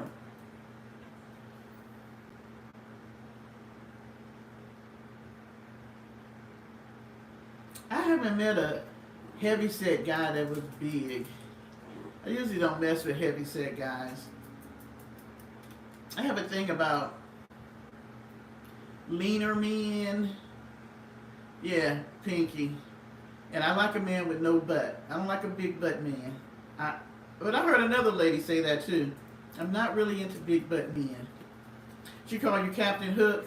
You know what? I'm so through with you tonight. What man's wish? The waterfall and the Captain Hook. You say poke your belly button? Woo, Tashana, me and you gotta go out when I do meet you. Thank you. I don't want your butt bigger than mine, and I don't have a big butt. You learning something tonight, huh, Polly? You go, BG sending you to the corner tonight, Tashana. I'm telling you, those Jamaican men, they be having it going on. They be having it going on. I heard Africans are like that too. Let me tell you something. The hook is good. The hook can hit places that when it's, the hook can just hit places. Hi, cross hop.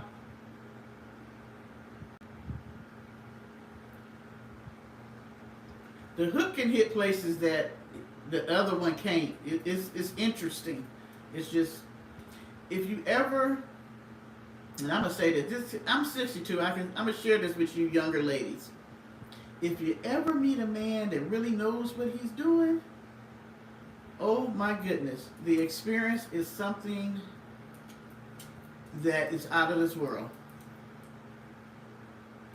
The hook is interesting. That hook could be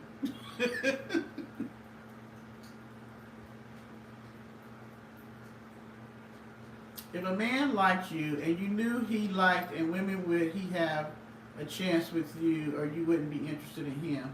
What do you mean? If a man liked you and you knew he liked you, and women,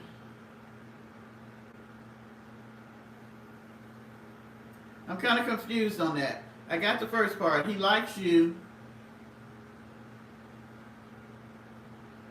Cross out. We talking about a different type of hook. We not talking about music.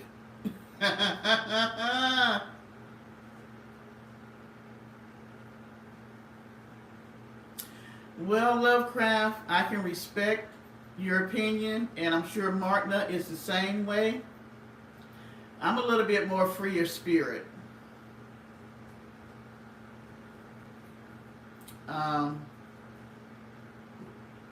Yeah, Nikki, I'm a little bit more freer spirit, so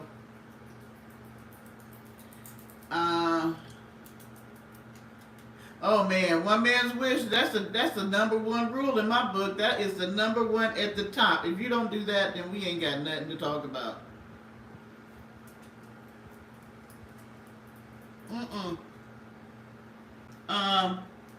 I do have an issue with that fidget flexing. I do. Polly,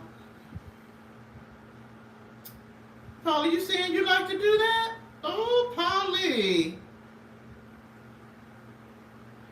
I do. I don't know about other. I've met other women who don't, but I do, and I don't ever want to know if you ever did. But yeah, I do have a problem with that.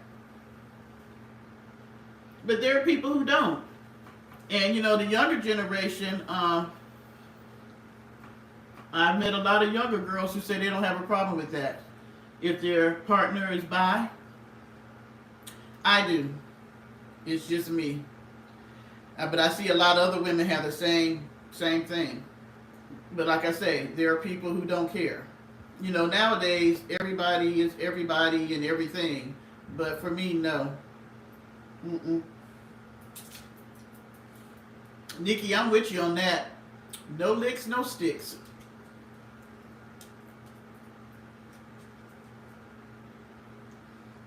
I meant like if I slept with somebody like years ago, and I wouldn't want to know now if they were, because they probably would not have told me. I'm 62. We didn't talk about stuff like that. If they did it, they definitely weren't telling you. Nowadays, I inquire. I'm very upfront when it comes to sex in any relationship. We're gonna talk about it before we do it. I want to know your likes and your dislikes. You're going to learn mine. I want to know if you are interested. It's no knock against you, but I think I need to know. Just like if a person is into the back door, I want to know that. If you're into tying folks up, or, everybody has their own thing that they like. So the worst thing you can do is get with a person and you never discuss it, and they want to do things with you that you are not down with, and you're offended because you never discussed it. You should discuss these things.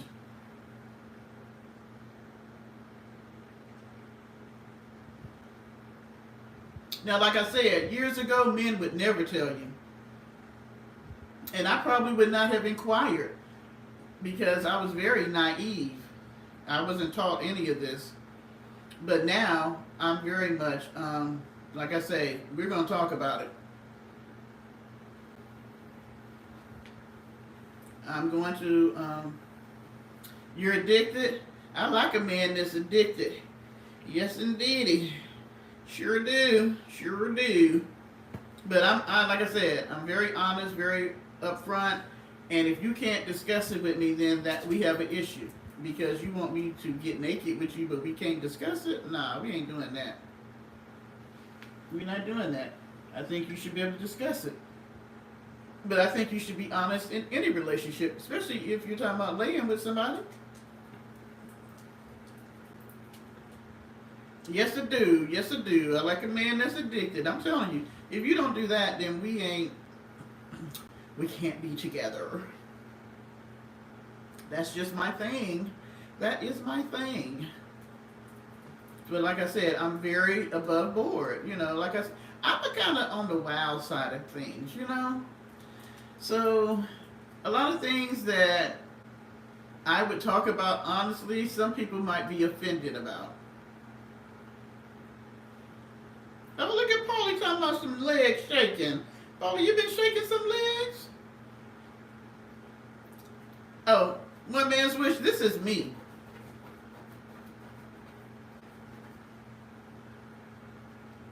Yeah, you should. I think you should always be honest with your partner.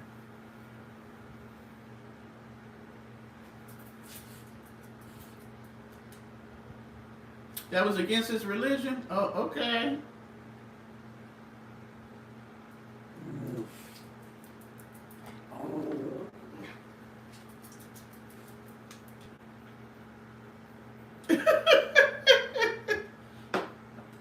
Was it also your thing when you were young, when you were more attractive and could give someone babies, or is it just now? Baby. Carmen, 420. It was always my thing. And you may not think that I'm as attractive as I was in my 20s, but let me tell you something. I don't have no problem with getting a man. They saw the man that I'm with, and he younger than me, and he fine, and he down with it. So, let me tell you something. Don't let the package fool you. Whoever, man or woman, whoever that is, don't let the package fool you. Because I'm all of this.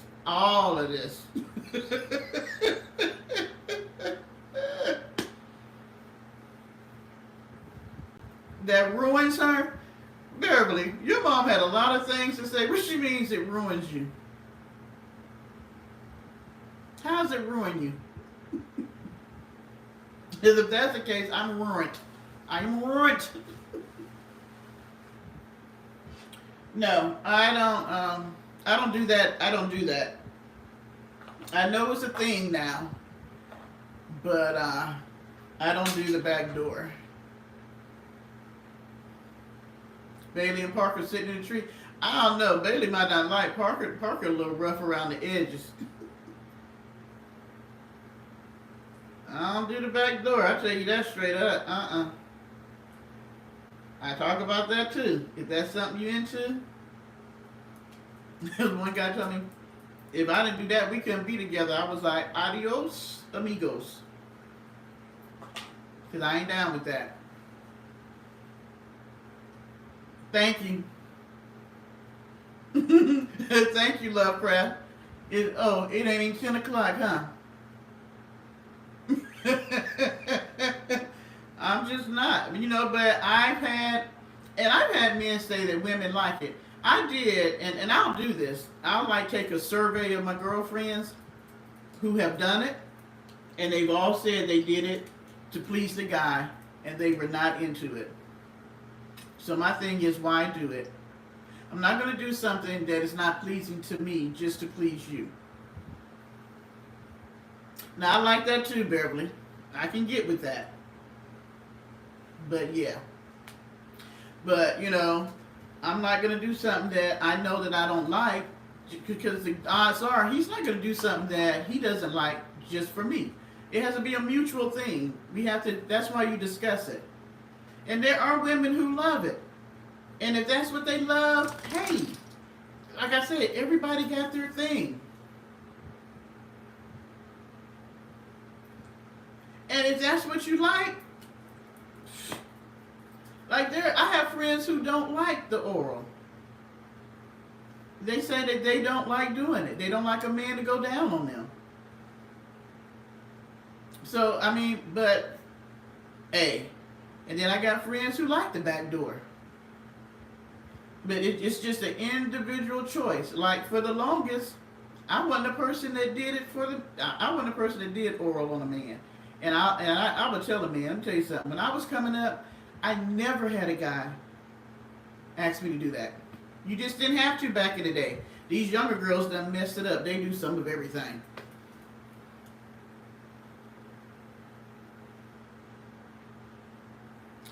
Oh, thank you.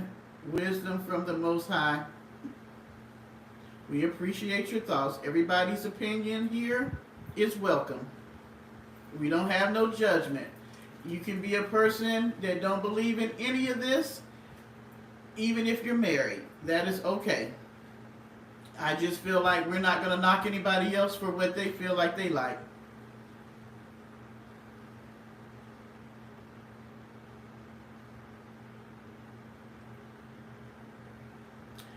Now, I found that I wasn't good at it. That was probably the biggest thing. But y'all gonna laugh at me because I wasn't good at it. And I'm gonna tell you this: I have a sexual bucket list. Other people have a bucket list for things they want to do. I have a sexual bucket list of things that I want to do before I leave here. And one of the things that I really wanted to do was be able to do that well. You better open up the white Annie. And so I found that I actually like doing this now. Yeah, I know, but I wanted to be good at it. So I have gotten much, much better. I'm very proud of myself on this. Because I knew I sucked. I'm just one of those people that if I'm going to do something, I want to do it well. Yeah, some people like it.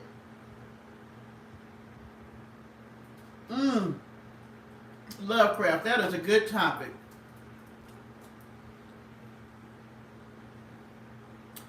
I think, now what do y'all think of this since we're talking about this?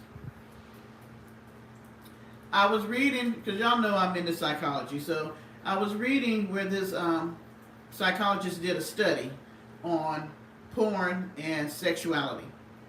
And what he found was that the more porn you watch, the more you self-satisfy, it took away from the actual act when you're with a live person.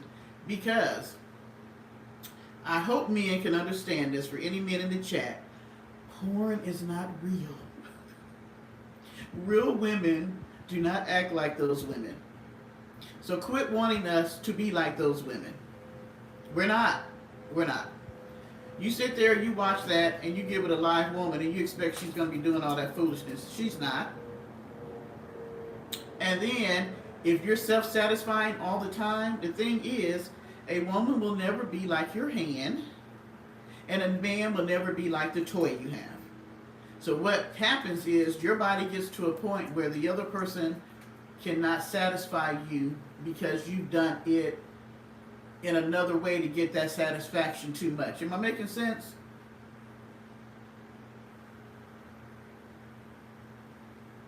Well, okay, you were downrange. But my thing is, if you watch it, understand that it's not reality. See, there's a difference. You can watch something, it's like watching a movie. I can watch Willy Wonka all day long, but they ain't no Willy Wonka factory. So the thing is, you want to be in reality more than you want to be in fantasy. You can have a live fantasy with a real person, but you got to understand that it may not be the same fantasy that you had in your mind or what you seen on the TV or what you had by yourself. You know what I'm saying? There is no man that can keep up with a real sex toy for a female.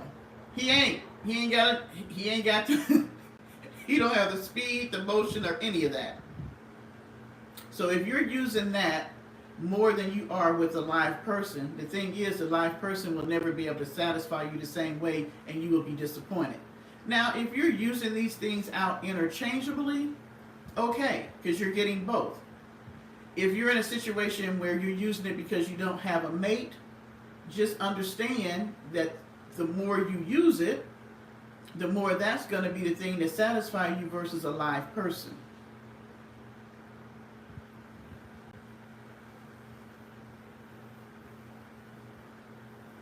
And personally, I'm with Paulie. I never was a porn person. When I went to Germany, oh my gosh, I would go to people's house and they would be having parties and cookouts and they would have the music playing and porn would be on the TV. I was shocked. I had never seen anything like that.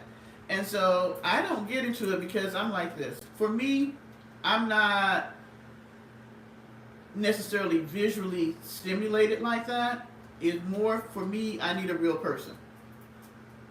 Even with the toys, they're nice, you know, when you don't have nobody or something. But I need some hands, some lips, you know, all the other stuff that goes along with it, personally. So, I mean, and I'm not knocking anybody who does that. That's not what I'm saying. What I'm saying is just remember that you want to be intimate at some point with a living, breathing person. Only where you might meeting all these kinky women at? Yeah, you can get addicted to the toy because the toy is going to get you someplace just like that where a man has to work and he may not be able to get to you. He may not be able to get you to that place every time, whereas a toy can. And it's unfair to want him to be able to do something that he can't compete with. You know what I'm saying? Now you can introduce that into your intimate session if your partner's down with it. You know, you can add those things in. There's nothing wrong with that. Yeah, it loses. You know, it loses what you have between the other person. You know, I think to me the most beautiful thing is to be with a person. Have you ever met a person that you feel so comfortable with that you could be your total self in an intimate setting? That you didn't feel no shame, no, you know, because sometimes you can be with a person and it's okay, but you couldn't be your total self because there was just something about y'all relationship or something about the other person that didn't let you let your hair down, as they say. When you get with that person that you can let your hair down with, I hope that's the person that you want to be with, or y'all can be with each other for the rest of your lives, because that is an awesome thing, because you don't get that all the time. When you can get with a person that you can be totally yourself when you're naked, that is awesome. Oh, I love Tashana and Charlie. They are my couple that I aspire to be like.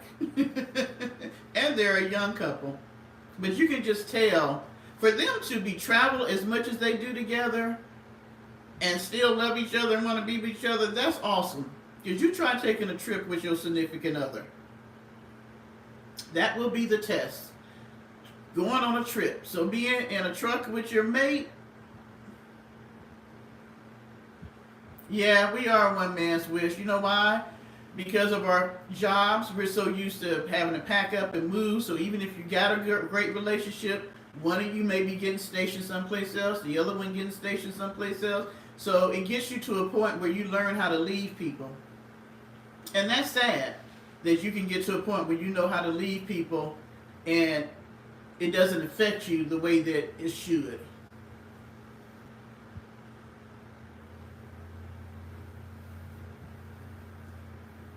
Are you in Amazon? You drive trucks for Amazon?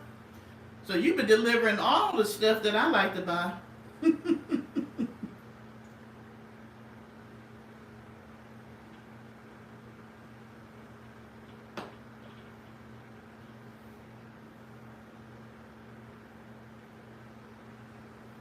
Oh, a side gig.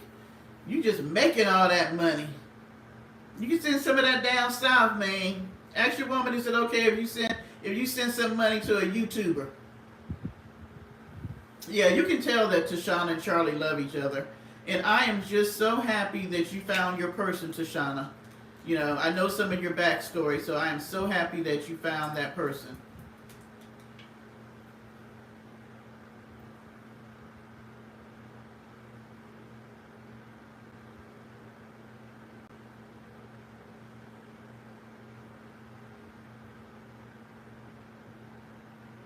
You know what? They do, though. The thing is, they're using that because they don't have a person.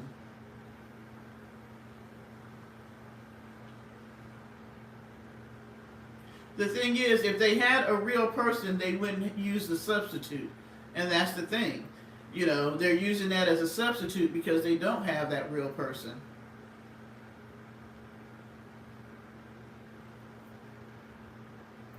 Do they? You know what? When I lived in the country, I knew the Amazon deliverers. It was so bad. Between them and my mail carrier, especially during COVID. Oh my gosh. I got so much stuff, it was ridiculous. Yeah, you got some men who think that they need to be in charge of us. But you just gotta let them know that you're your own individual person. Okay, so topic number 3 was one that Martha wants to move on. We can get on this another night. We can just have a whole sex night talk. What about that? I'll do it after 10. So, my next topic was, I had brought it up briefly, and I think the last video, that last live I did, where I was watching Jurassic Park. And I got to really thinking about it because, you know, we have so much technology now, so much research and innovative things that they have done in the science field, that I posed the question, do you think it's okay for us to be able to, if we can, pull DNA from animals that are now extinct and recreate them if we can?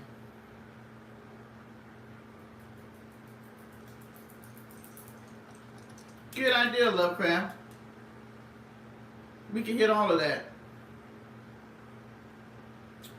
So, like, because I was watching dinosaurs, but let's say, somebody brought up that they had brought back a mammoth. But let's say, I'm trying to think of something that we no longer have. Because we got animals who are becoming extinct. And so instead of them totally becoming extinct, what if we took their DNA from the ones who are here now and we created more so they would not become extinct? So like if we decided, if we really could recreate dinosaurs, or I'm trying to think of something that we don't have anymore besides like dinosaurs. Certain animals that live in the water. Well, that's one thing. Where would they live? But could they couldn't even live in the society that we're in now.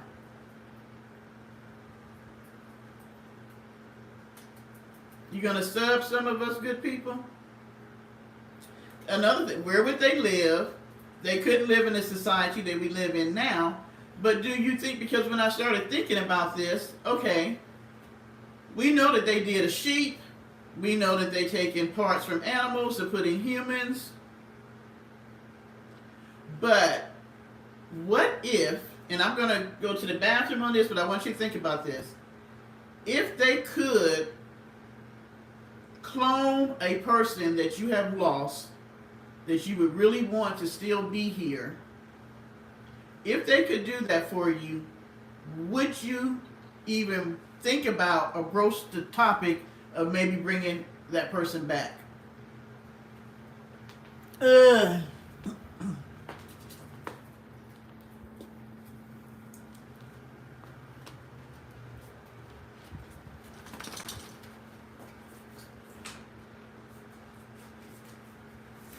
Bye, Barbara.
I forgot I was cooking my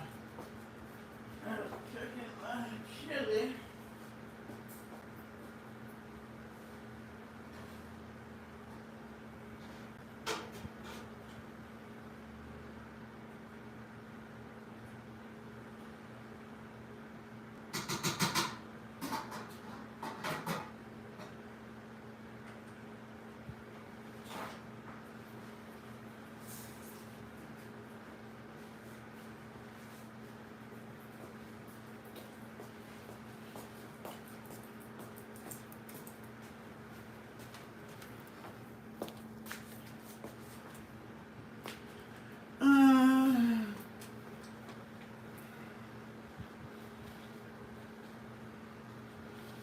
How you driving and drinking white Henny, one man?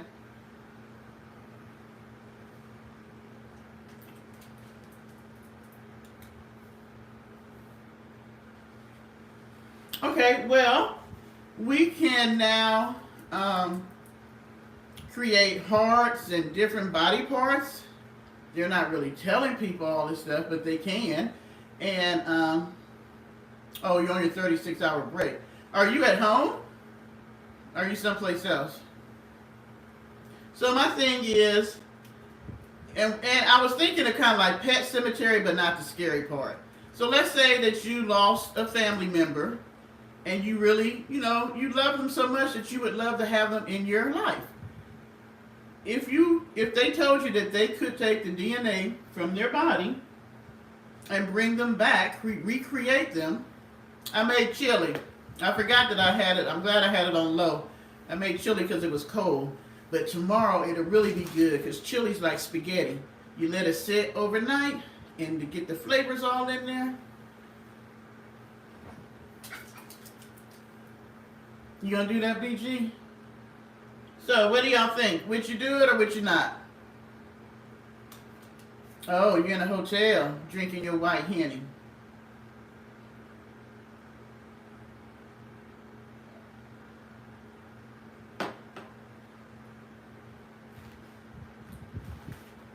I would say no too, but I guarantee there's people that would. And I guarantee we're going to get to the point where we can clone people. And I guarantee that they're doing studies and doing stuff on it now. They just ain't telling us.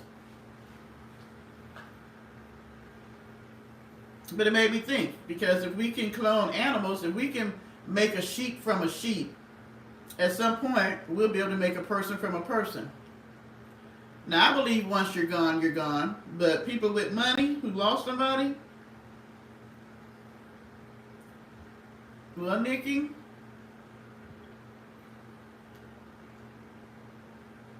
People do that. No, they would come back and be the person without whatever they might have passed with. Okay, a clone is not the person, but it is, they clone them from the person, so it's sort of, it is the person, but not the original person. Sort of like a designer purse. The only one that's really the original is the very first one. Everything else is a knockoff if you really look at it, because they're made from the original. So, you know, a clone is just the same thing. You got the original, and then you replicated it into another one, and another one, another one.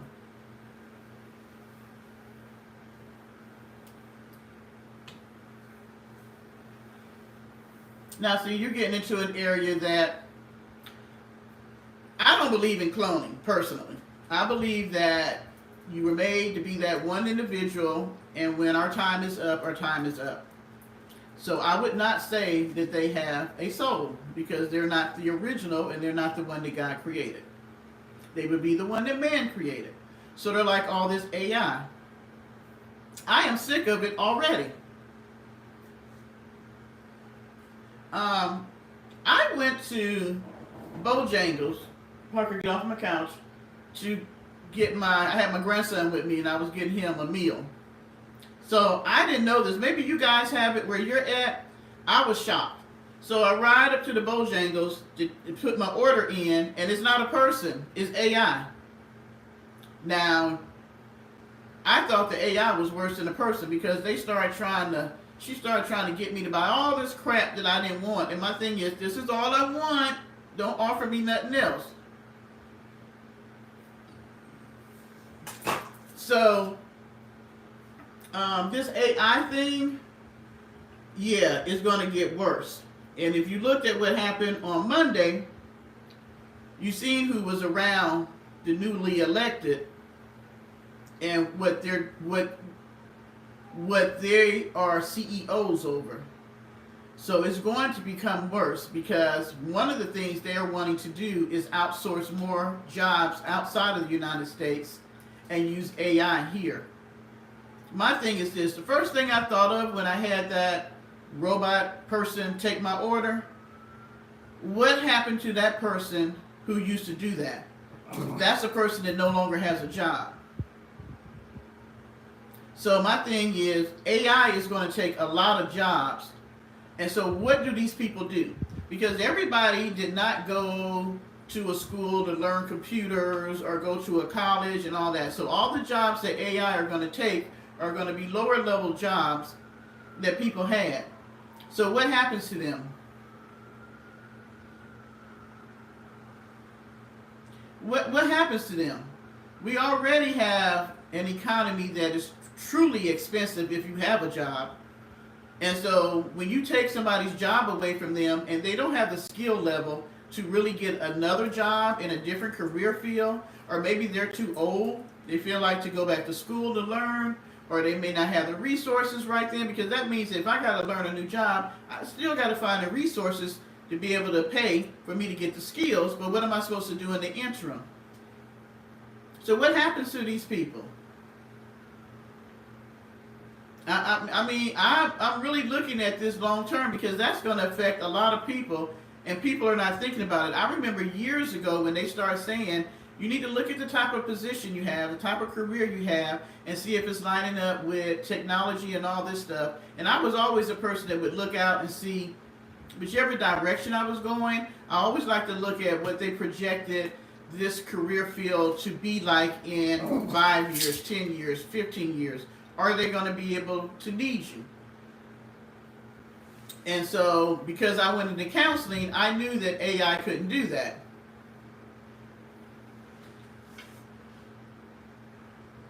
And the self-checkout, that right there, how many jobs did Walmart take out by having self-checkout? And because Walmart did it, you got pizza too, and white Henny? What kind of pizza you getting? I'm a plain cheese pizza person, or a veggie pizza. What happens, what happened to all the jobs that got taken at Walmart? And then Dollar General did it.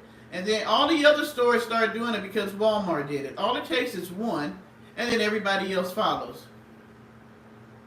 I can guarantee that they can have AI do a meteorologist job. There won't be no weather people no more. I can see AI doing that.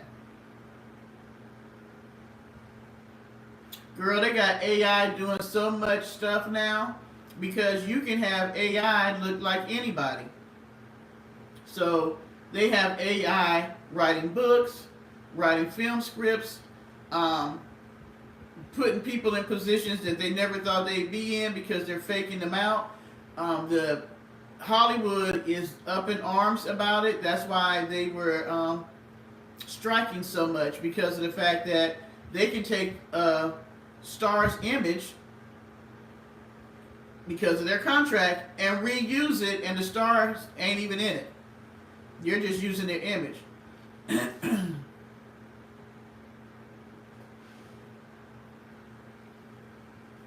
Okay, but you may do that. That's what Tashana just said, one man. But what about somebody that's 55, that's still in the workforce, and all they did was work in fast food restaurants? That's what their job is. So how long is it going to take them to learn technology in a new area? And what are they supposed to do? How are they supposed to eat in the interim?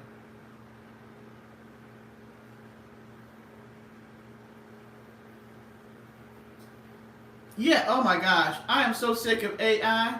That's everything. Anytime they say, do you want to talk to a chat, is AI. The thing is, they can only help you with so much. Sometimes, I should videotape myself. When you call a place and they got AI on the phone, I am literally screaming, I want to talk to a customer service rep. And I had AI tell me last week, do you mean a representative versus a customer service? I was like, this witch is trying to get jazzy with me. Yeah, but the people that's monitoring it, okay, whereas they have, let's say, 6 self-checkouts, that would have been 6 people. They may have only one person monitoring it, so that still means 5 people lost a job. No, I don't even want to be in a self-driven car. You see when they were testing them out in California, where they were going up on the sidewalk, running people over?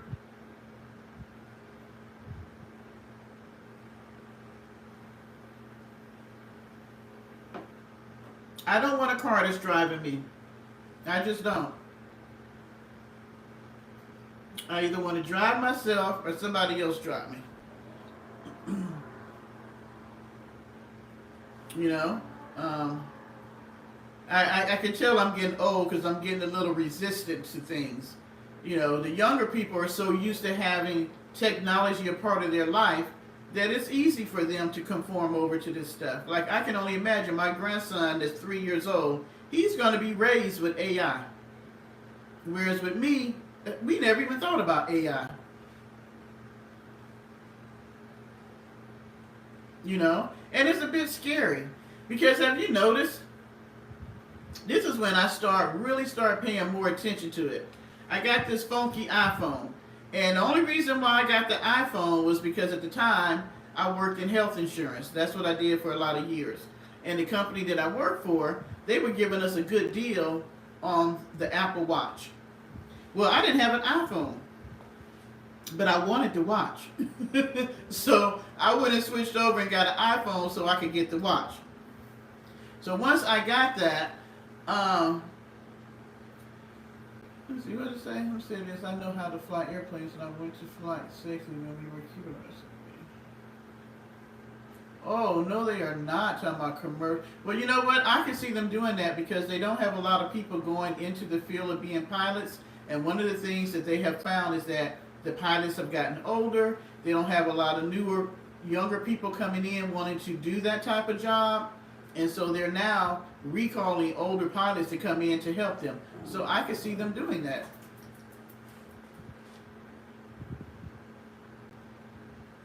So I got the watch. And by me being in school to become a counselor and stuff at the time, it helps out because when you go to a therapist, they say it's an hour, but it's considered a therapeutic hour. It's really only 45 minutes because 15 minutes of it is you doing notes. So you really need to watch to be able to keep up with the time. So anyway, I did notice though after I got the iPhone, how whenever I would talk to somebody on the phone, like me and my sisters, we might just be talking about something ridiculous. Next thing I know, it would be in my Facebook feed. It would be in my Instagram feed. It would come up on YouTube. Talk about something with somebody on the phone and you have an iPhone and see if you don't see it. Like, I don't watch reality shows. I'm just not into them. The last reality show that I really watched was back when Survivors came back on years and years and years ago. So all these housewives and all this stuff, I don't watch. But my sister in Michigan was talking about the one with the doctors. I forget what the name of that one is. But she was talking about it. All of a sudden, on my YouTube feed, all of a sudden the show comes up and, you know, the little shorts from the show. And I'm like, wait a minute. I don't even watch the show. Why is it in my YouTube feed? You had a robot-assisted surgery. Now, I'm not saying all things are bad, just like with anything. You got the good and the bad. I don't always like the bad that comes with it. Like by mistake, I don't know how I did it. I connected all my Google stuff together. Y'all gonna like this one. So what that did was my phones, my TVs, my laptop, my computers, all tied together, right? So now all the pictures that were on my phone start showing up on my TV as my screensaver. So like if I was watching a program and I might have went to the kitchen or whatever and it went off, my photos came up. Well, at first I was looking, I was like, how did that happen? Because I didn't know that I had did it, but I had done it. I connected things by mistake. So now I had taken some little risque pictures and I'm sitting there one day and I'm like, oh, what is this on my TV? And it's me in my little risque pictures. I was mortified. And then I couldn't figure out how to get the shit off the TV. So I'm calling my sister and I'm like, girl, I got these pictures on my TV and I'm just thinking if my mom or my dad or somebody had came over and we're watching a program or something and, you know, it goes to the screensaver and they're seeing these pictures. Oh my gosh, it was crazy. I finally got them off though. But I was just like, I don't want all that stuff connected. I don't want my TV to talk to me. I used to think I did. When I used to watch the Jetsons back in the day, I used to be like, I can't wait till the refrigerator does this and we can see each other when we talk on the phone. Not so much now. Not so much. You got home and got undressed, the phone said, ooh, you have a very, really? Yes, that's another thing. Your laptop, your computers, your TVs, anything that has a camera, yeah. You never know who's watching you. There's a lot of tracking going on. And so my thing is, no, I don't use, on my TV, I don't have, what is it Siri or Alexa or whoever's on the TV? I don't use them. I just started using Siri on my phone, and that's because sometimes I want to get directions or something, but I use it minimally. I don't like all my stuff connected. I don't like my inanimate objects talking to me, just like my phone. I can say, tell it to do something, and I just said thank you one day, and it said, you're welcome, or thank you, Deborah, or whatever. I'm just like, okay, this is too much. My phone is talking back to me. I don't need it to do that. Wow, my phone ain't never said that about me. Apparently, what's up, iPhone? I don't have a good enough shape.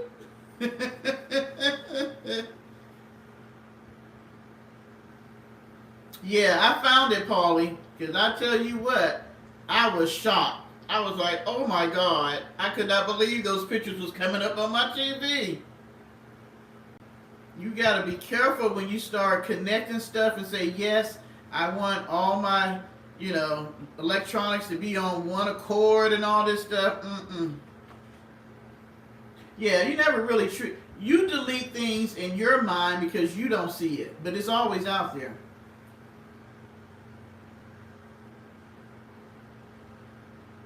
Why do you think when people commit crimes which are so stupid, everybody in this day and age know if you Google something, they can find it on your TV.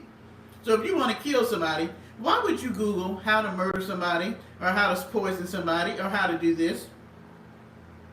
It makes no sense. If you're going to do that, go to one of these coffee shops or whatever these places are that got just computers and use a fake name or something and do it there. Why would you use it on your home computer? They are forever going into somebody's computer or their, and the phone. The phone tracks you. So, like the situation out there in Kohlberger case, that's what got him caught up.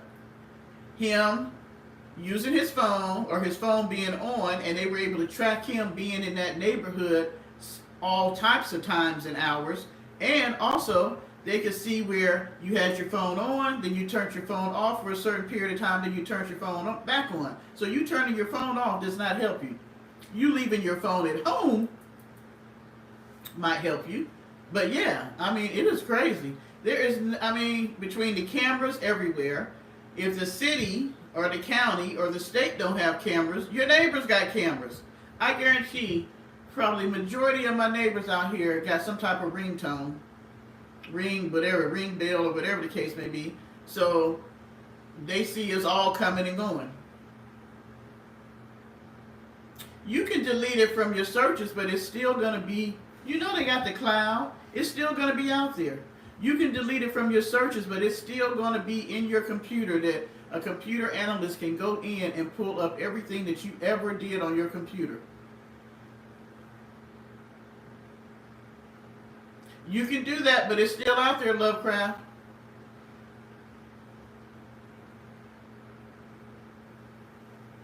I never put my location out there. Whenever they say, I don't care who it is, do you want to allow? Nope, never ever.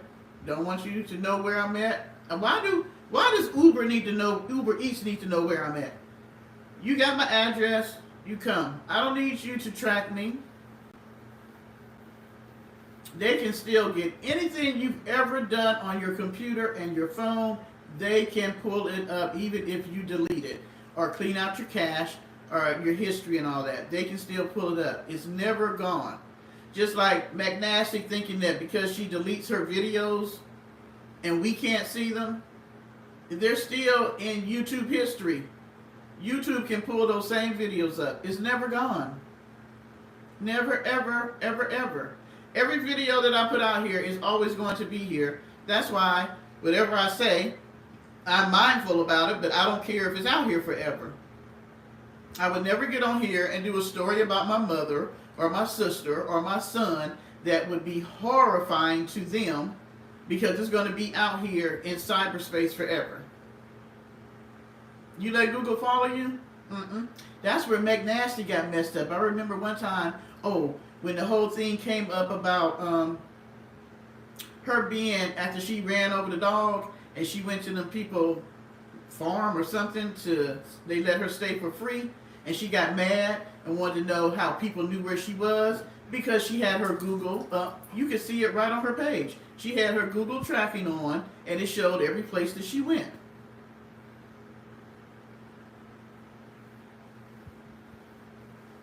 Yeah, even when you turn your phone off, they still know that you turned your phone off and stuff. Plus, you gotta know, if you got a newer car, your car has a tracker. So everywhere you drive, your car has tracked where it's been. And then now, y'all know about the, what's the things called? The tags or whatever. This would be the worst time in history for you to be a whoremonger, because you can put a tracker on your person's car and know every place they've ever gone. What do they call it? I forget what it's called. What it's called, Martin? Because there's actually a YouTuber in Atlanta who's now having to go to court. She actually got put in jail behind this. She got into, it's crazy too. She got into an altercation with another YouTuber, and they were all covering the R. Kelly story. That's how they met. Well, her and this guy, for some reason, fell out. So she was really upset. So she put this, whatever this thing is now that you can put on a person's car that tracks them. I forget what it's called. But she put it on his car. And she had been tracking him for months before he found out that it was actually on his car. And he reported her to the police and showed the tracker that she had put on there. I forget. I can't think of what the name of it is. But you can put it on somebody's car and they wouldn't even know it's on there because it's not like this really big thing. But of course it's like a GPS. So y'all better be careful.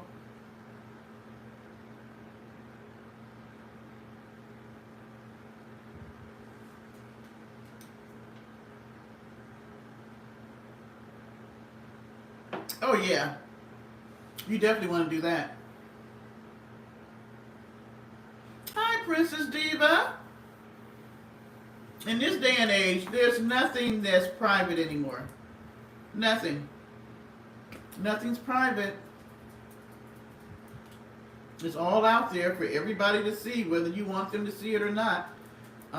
You know, you just never know who's watching you, who's taping you, who's, you know, people use their cameras for everything. You could be someplace not even knowing that somebody could be taping you because it may just look like they're on their phone. And then now, you know, they got the glasses. I could get my glasses where I can now walk and vlog all at the same time, use it as a computer and everything else, but they look like my glasses. What is that that you're putting up, Martina? I am doing well. How are you, Princess Diva? Oh, okay. Nothing is private. People can be watching you and tracking you, and that's the scary thing. You never know what somebody else's ulterior motives are. Especially if they're a stalker or a partner that, you know, might become obsessed with you or anything, and your children, you know.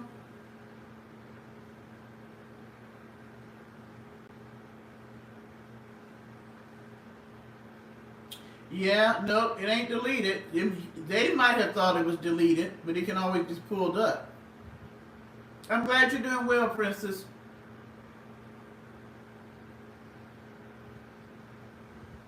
Oh, see what I'm saying? I didn't even know that, Polly.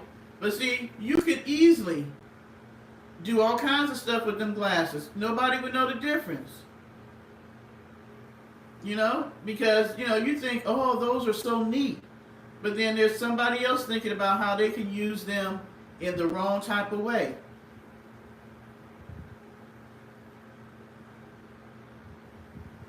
Girl, now tell me this. That's what I'm... The cameras are good for certain things as far as law, the law is concerned and the police are concerned.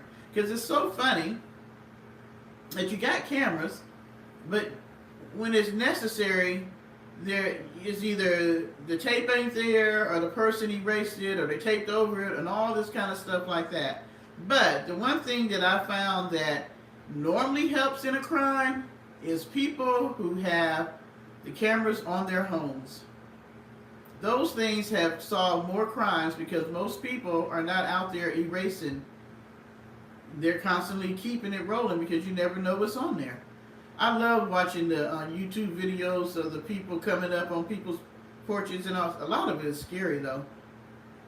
People trying to break in, and then now since they found out that a lot of people do have those cameras, they spray paint them and all this stuff. But they are now putting them where they can be masked. They can be in flowers, they can be this, and people don't know if you got a camera or not. That's what it is. They're called tags. Thank you, Polly. You can put a tag on a person's car. Hi, Annie Edwards. I'm telling you, somebody can be tracking you and you don't know it because you could be at work. And let's say one of your coworkers has become obsessed with you or something. They could put a tag on your car because you may have, maybe they asked you on a date and you didn't want to go on a date or whatever the case, or they got mad at you at work and they want to get back at you. They can put a tag on your car and you not even know it, and they can find out where you live simply because of something like that. These things have a good purpose, but they also have a bad purpose. Oh.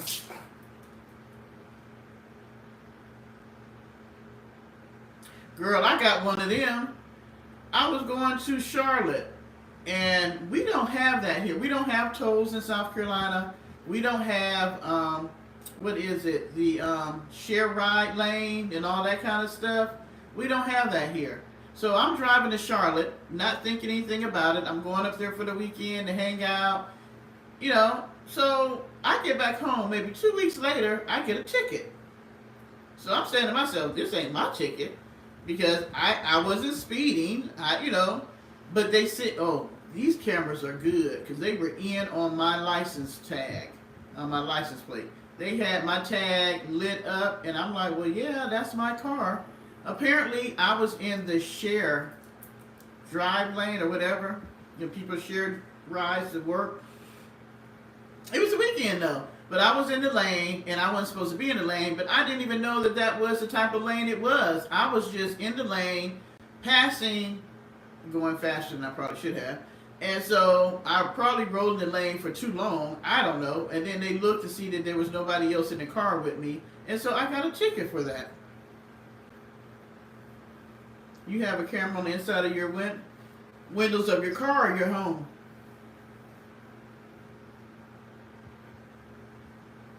I had a guy once.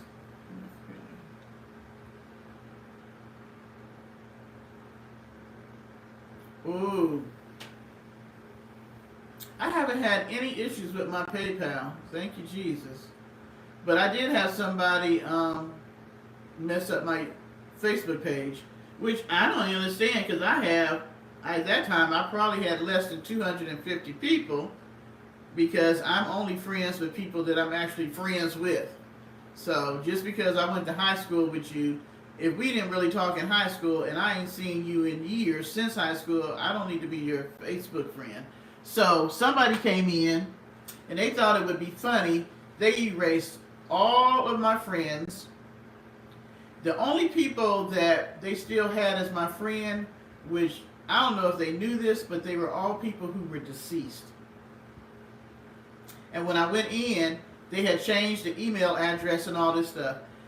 It was horrible. I could not get Facebook to work with me, to retrieve any. I lost my pictures.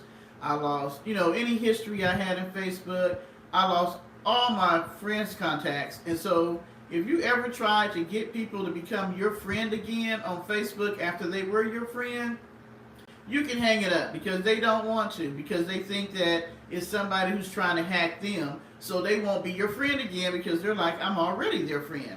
So I would literally have to send a message saying, hey, this really is Deborah. Somebody hacked my Facebook. I'm trying to, get my friends back or whatever. I never did get them all. And I ended, like you, Polly, I had to make a new one. It was just ridiculous. And I was like, I guess it was just a joke because they just put bull crap out there. And I was just like, that's just stupid. I don't use it. Now that I'm on YouTube, I very seldom go over there. They say it's the old people thing now because all the young people have moved on from Facebook because they say we done took over.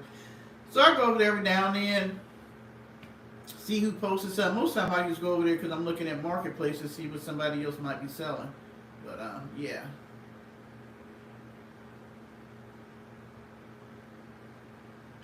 Okay.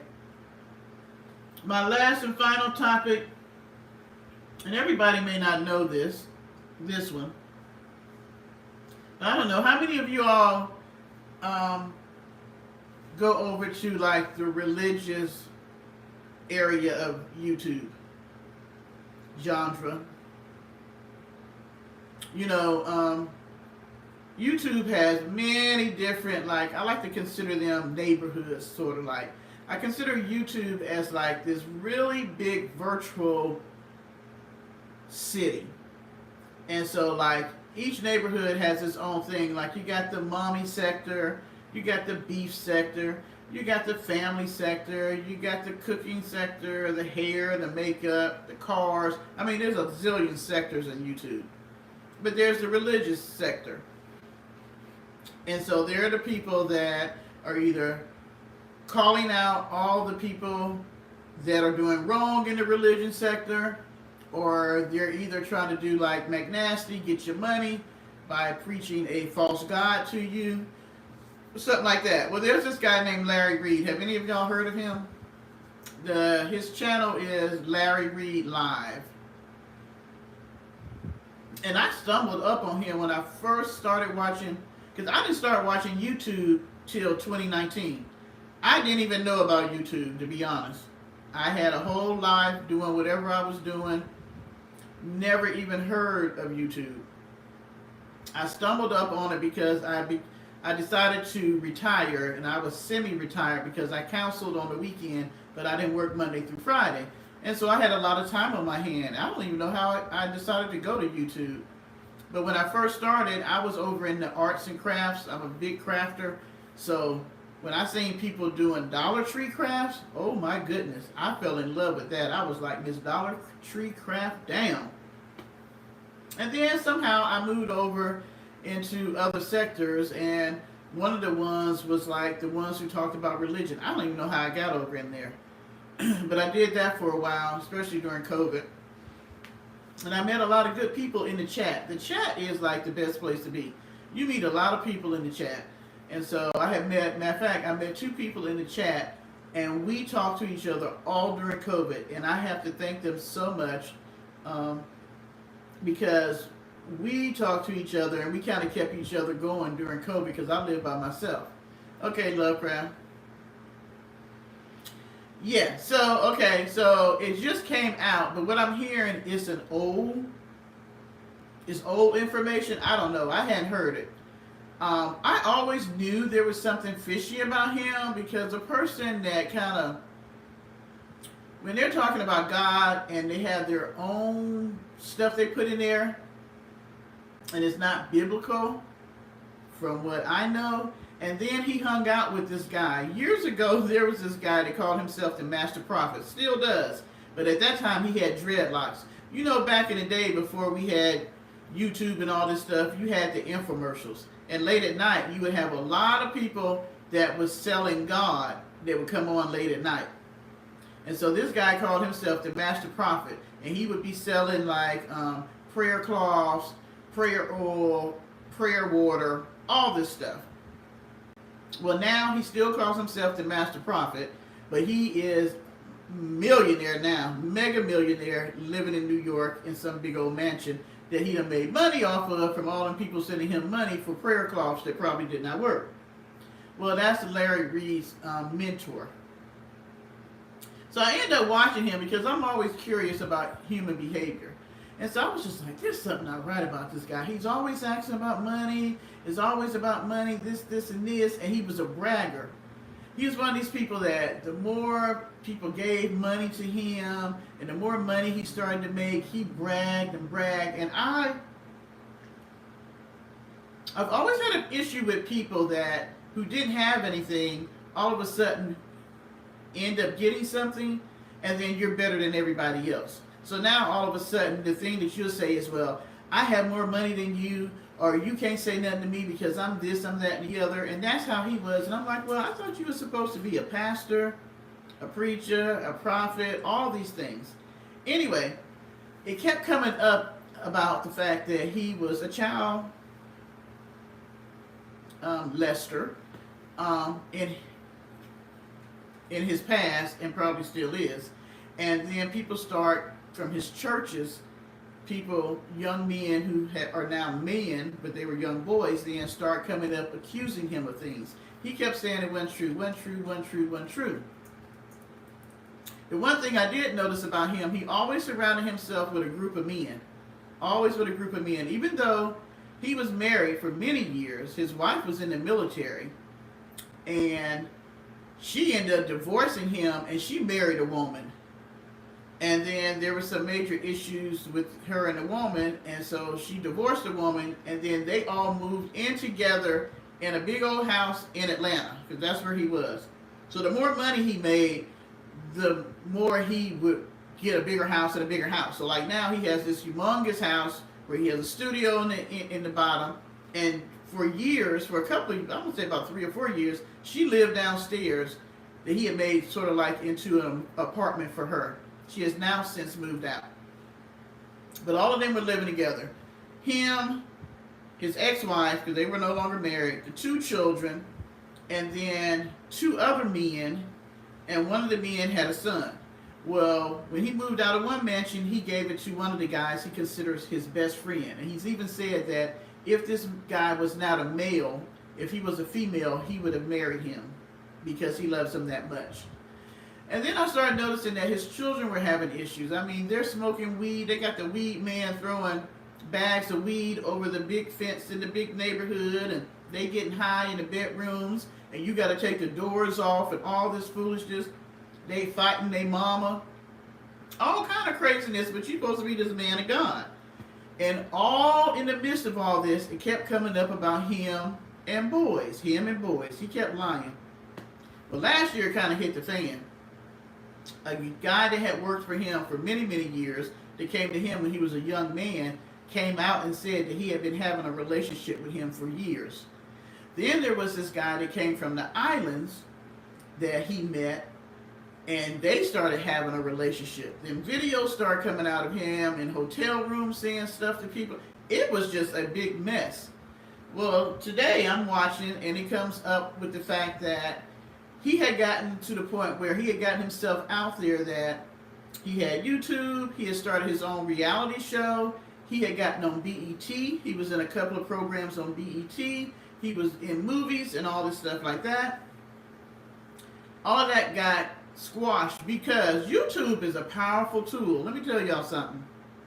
If you have a big platform, YouTube is sort of like being part of the beehive for Beyonce, or what is it that Nicki Minaj people call themselves, whatever. Tasha K, I'm sure some of y'all have heard of her. She has a very big platform, over 1 million people. Well, she and him were working together at one time, but they fell out. And they fell out really, really bad. Well, her people that supported her were determined, because of his background and the things that they kept hearing, that they were going to get him off of BET.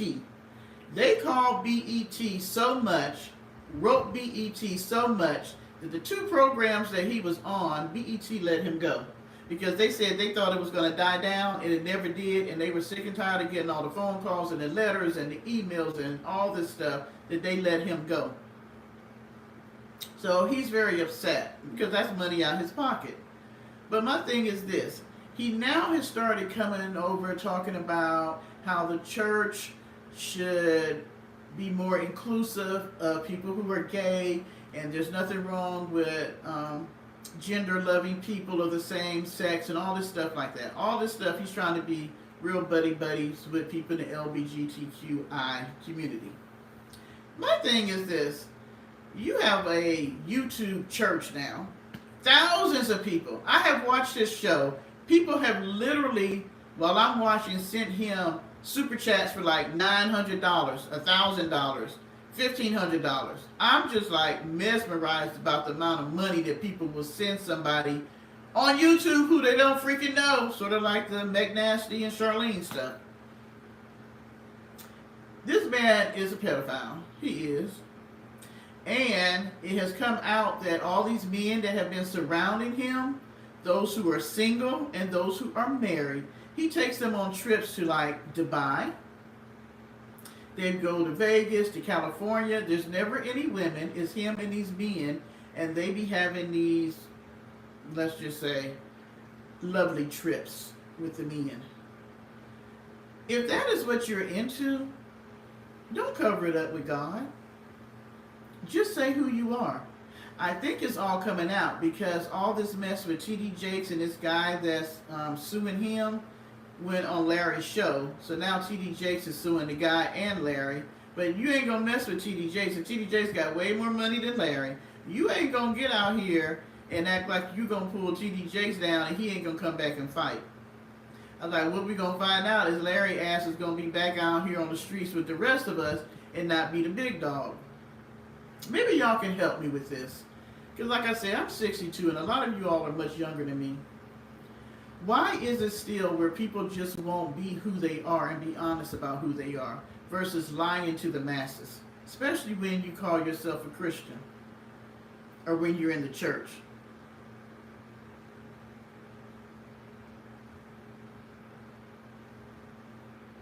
Why is it in the churches now, there's more foolishness going on in the churches than the schools, the government, and all these places? Why do we have so many people in the pulpit doing things to the people in the congregation, from the children on up? The children, the men, the young boys, the women. Why are we doing this? If you are attracted to the same sex and that's what you want to be with, then just be honest. We have churches here, and they are churches where the LGBTQ community is welcome to be. The person, the pastor that's over it is open about who they are and what they do as far as, who they date. Why are we still trying to hide this stuff underneath the carpet and act like it is okay? Now, the Bible says what it says, and it may be, because I can't tell you, I don't know. I'm going to be looking to make sure I get myself in at the end. But if you feel like the Bible says it's okay for you to live the lifestyle you're living, and that's what you want to do, then do that. But don't sit over here and try to lie and say you're not doing stuff. Now, there's certain things I could care less about whether if you're a woman, you want to be with a woman, you're a man, you want to be a man. That's one thing. But when you're messing with the children and you're manipulating the women and the young boys and the young people in the church, that's a totally different story. That is a freaking crime, and it's perverted. And then when he tells his story, he comes from a background of that. His story, and it's funny because somewhere in his mind, I don't think he really understands the trauma that he has gone through, because he's had it where his cousins were doing stuff to him. I mean, if you ever go over there and listen to what he says and tells his story, you can see how he became who he is, because he was really created. There are people who come from a background of that type of trauma when it comes to molestation and all that, and they either, it's three ways. It continuously haunts you till you leave here because you never deal with it, or you learn to deal with it and put it in a place. It doesn't go away, the memories or anything, but you learn to deal with it and put it in a place. Or three, you become the perpetrator. And that's what he did. He became the perpetrator. And that's even sadder. And so I'm just like, he is, to me, he's just a despicable individual. And you continue to lie. And because he puts it all up underneath the hub of God, people just still continue to believe his bullshit. Sort of like our friend over there. I am so sick of people using religion as their way, as a free card to do whatever the hell they want to do. Take people money. I mean, I look at people. I used to like Joyce Myers. When I first decided to give my life to Christ, and I'd be watching people on TV, she was a person that I liked how she speaks, the stories she told and all that. But then as I started looking at her, you bought up massive amounts of land, and you and your family really they have a homestead. Every one of her children have their own big old mansion on their land, and everything is about money. All the money that she's bringing in, and I don't understand if you're a pastor, because see, in my mind, when I thought of pastors, God provided for you, not the people. So I didn't know they got paid. I didn't. I thought that it would be an honor to just preach the gospel. So why do people have to pay you? These people got mansions, they got 25 cars, they got airplanes. Their children are reaping the benefits of all this, and they keep the cycle going and going and going and going. And why are people who believe in God so gullible when you're supposed to have faith in the Lord and not in man?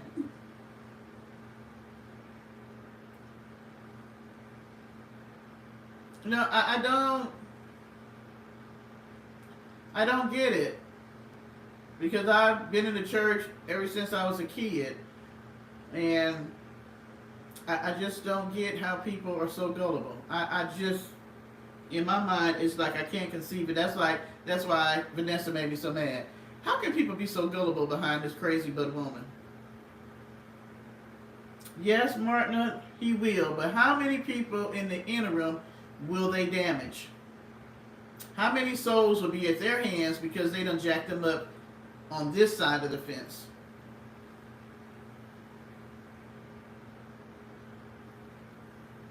How many older people giving up part of their social security and all this stuff to keep these people in mansions and cars and Gucci clothes, and he coming on TV bragging about his Gucci robe and how he only wear designer this and his children only wear designer that and all this bull crap.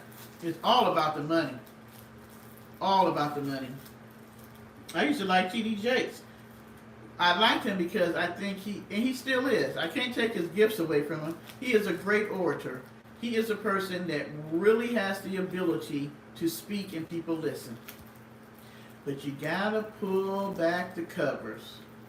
Because I'm sorry, sir, you're sleeping with boys in your church. Ain't no pastor hanging out with Diddy at no dang on white parties unless you know what's going on at the white party. And your wife ain't there. But she a part of the issue too. Because she know what you into. She knows what you do. But she like the money. She like the big house, the fancy clothes, the big car, the prestige and all that. And I'm going to end with this because we done been on here a while. Would you sell your soul? Or how much is your soul worth? What is it that you would sell your soul for? Money, love, family, position, material things? What? Because everybody believes that everybody has a price. Everybody has a price. It may be, would you sell your soul if your child was sick enough and they were telling you that they could cure your baby? Would you sell your soul for it? Everybody has a price, they say. So far, I don't have one. You know, Martin, it's not always about the money. It's about the manipulation. People will give the money. If they believe, they will give the money because they believe. See, that's the thing people who are not in the church don't understand. People are not necessarily giving it for the person. They give it because if you really believe that you're doing this for God, and you really believe that this is what you're supposed to do because they're telling you that this is what's in the Bible and this is what you're supposed to do as a good Christian. But if you never study, and this is anything in life, y'all, I'm going to leave y'all with this. No matter what it is, look behind the covers. Pull the covers back and see what's going on. Even when it's church. Everything that somebody says across the pulpit is not correct. You got to do your own research. And that's just not looking at the King James Bible. That's looking at what it says in the Greek, what it says in the Hebrew, what it says in all the other books that the Catholic Church took out. You really have to do your research because man will muck you up. Man is manipulative. This flesh we live in, if you don't realize how manipulative flesh can be, wake up tomorrow morning and say, I'm going to fast today. And see how bad your body cut up with you. From the moment you say you're going to fast and you're not going to eat for the rest of the day, that would be the day that you are the hungriest. And everybody you know will be trying to give you food. This flesh is something. I'm going to tell you, our biggest fight is between our spirit and our flesh. That's all I got to say for tonight, y'all. Maybe that should be a topic. The fight between the spirit and the flesh. We'll see how many people stay in that one. Love y'all much, much, much. You guys have stayed on here a long time tonight. Ooh, wee. Y'all have given me a lot of your time. I am always pleasantly surprised and in awe of the fact that you all spend so much time with me when I come on here. I thank you. I respect the time that you give. I am honored. I really, really am. I am so honored that you enjoy being in here having a dialogue that we have. I love it. I love open dialogue. I love talking about anything. If there's any topics that you want to bring up, Lovecraft is wonderful about giving me topics. But, put it in the chat. Let me know if there's something you want to talk about. I'm open to talking about anything. If I got to do some research on it before we get out here and talk about it, I will do that. So I thank you guys. Martina, love you. Have a wonderful day at work tomorrow. Lovecraft, you and Martina always got me. Beverly, thank you. Don't work too hard tomorrow, Martina. I'm going to go get my hair braided and chill out tomorrow. Do some straightening up around here. I've been on the road too much. Phil Hill, you must have been in the bushes tonight. Tashana, y'all done settled down? I hope you enjoy the rest of your night. Charlie, you better do her good for her birthday now. And you guys got 38 hours. I'm going to have to look up where you're at. And everybody else that's still here, that may be in the bushes, thank you. One Man's Wish, you contributed so much tonight. That's the most I think you've ever talked in the chat. Arabs, you know I love you, girl. Thank you very much. Beverly, did I say? Polly and Annabelle. Good night. Let's see. I hate calling people names because then I forget. Recessionista. Love you, love you. BG. Let's see. Who am I missing? There's a lot of people that I'm missing.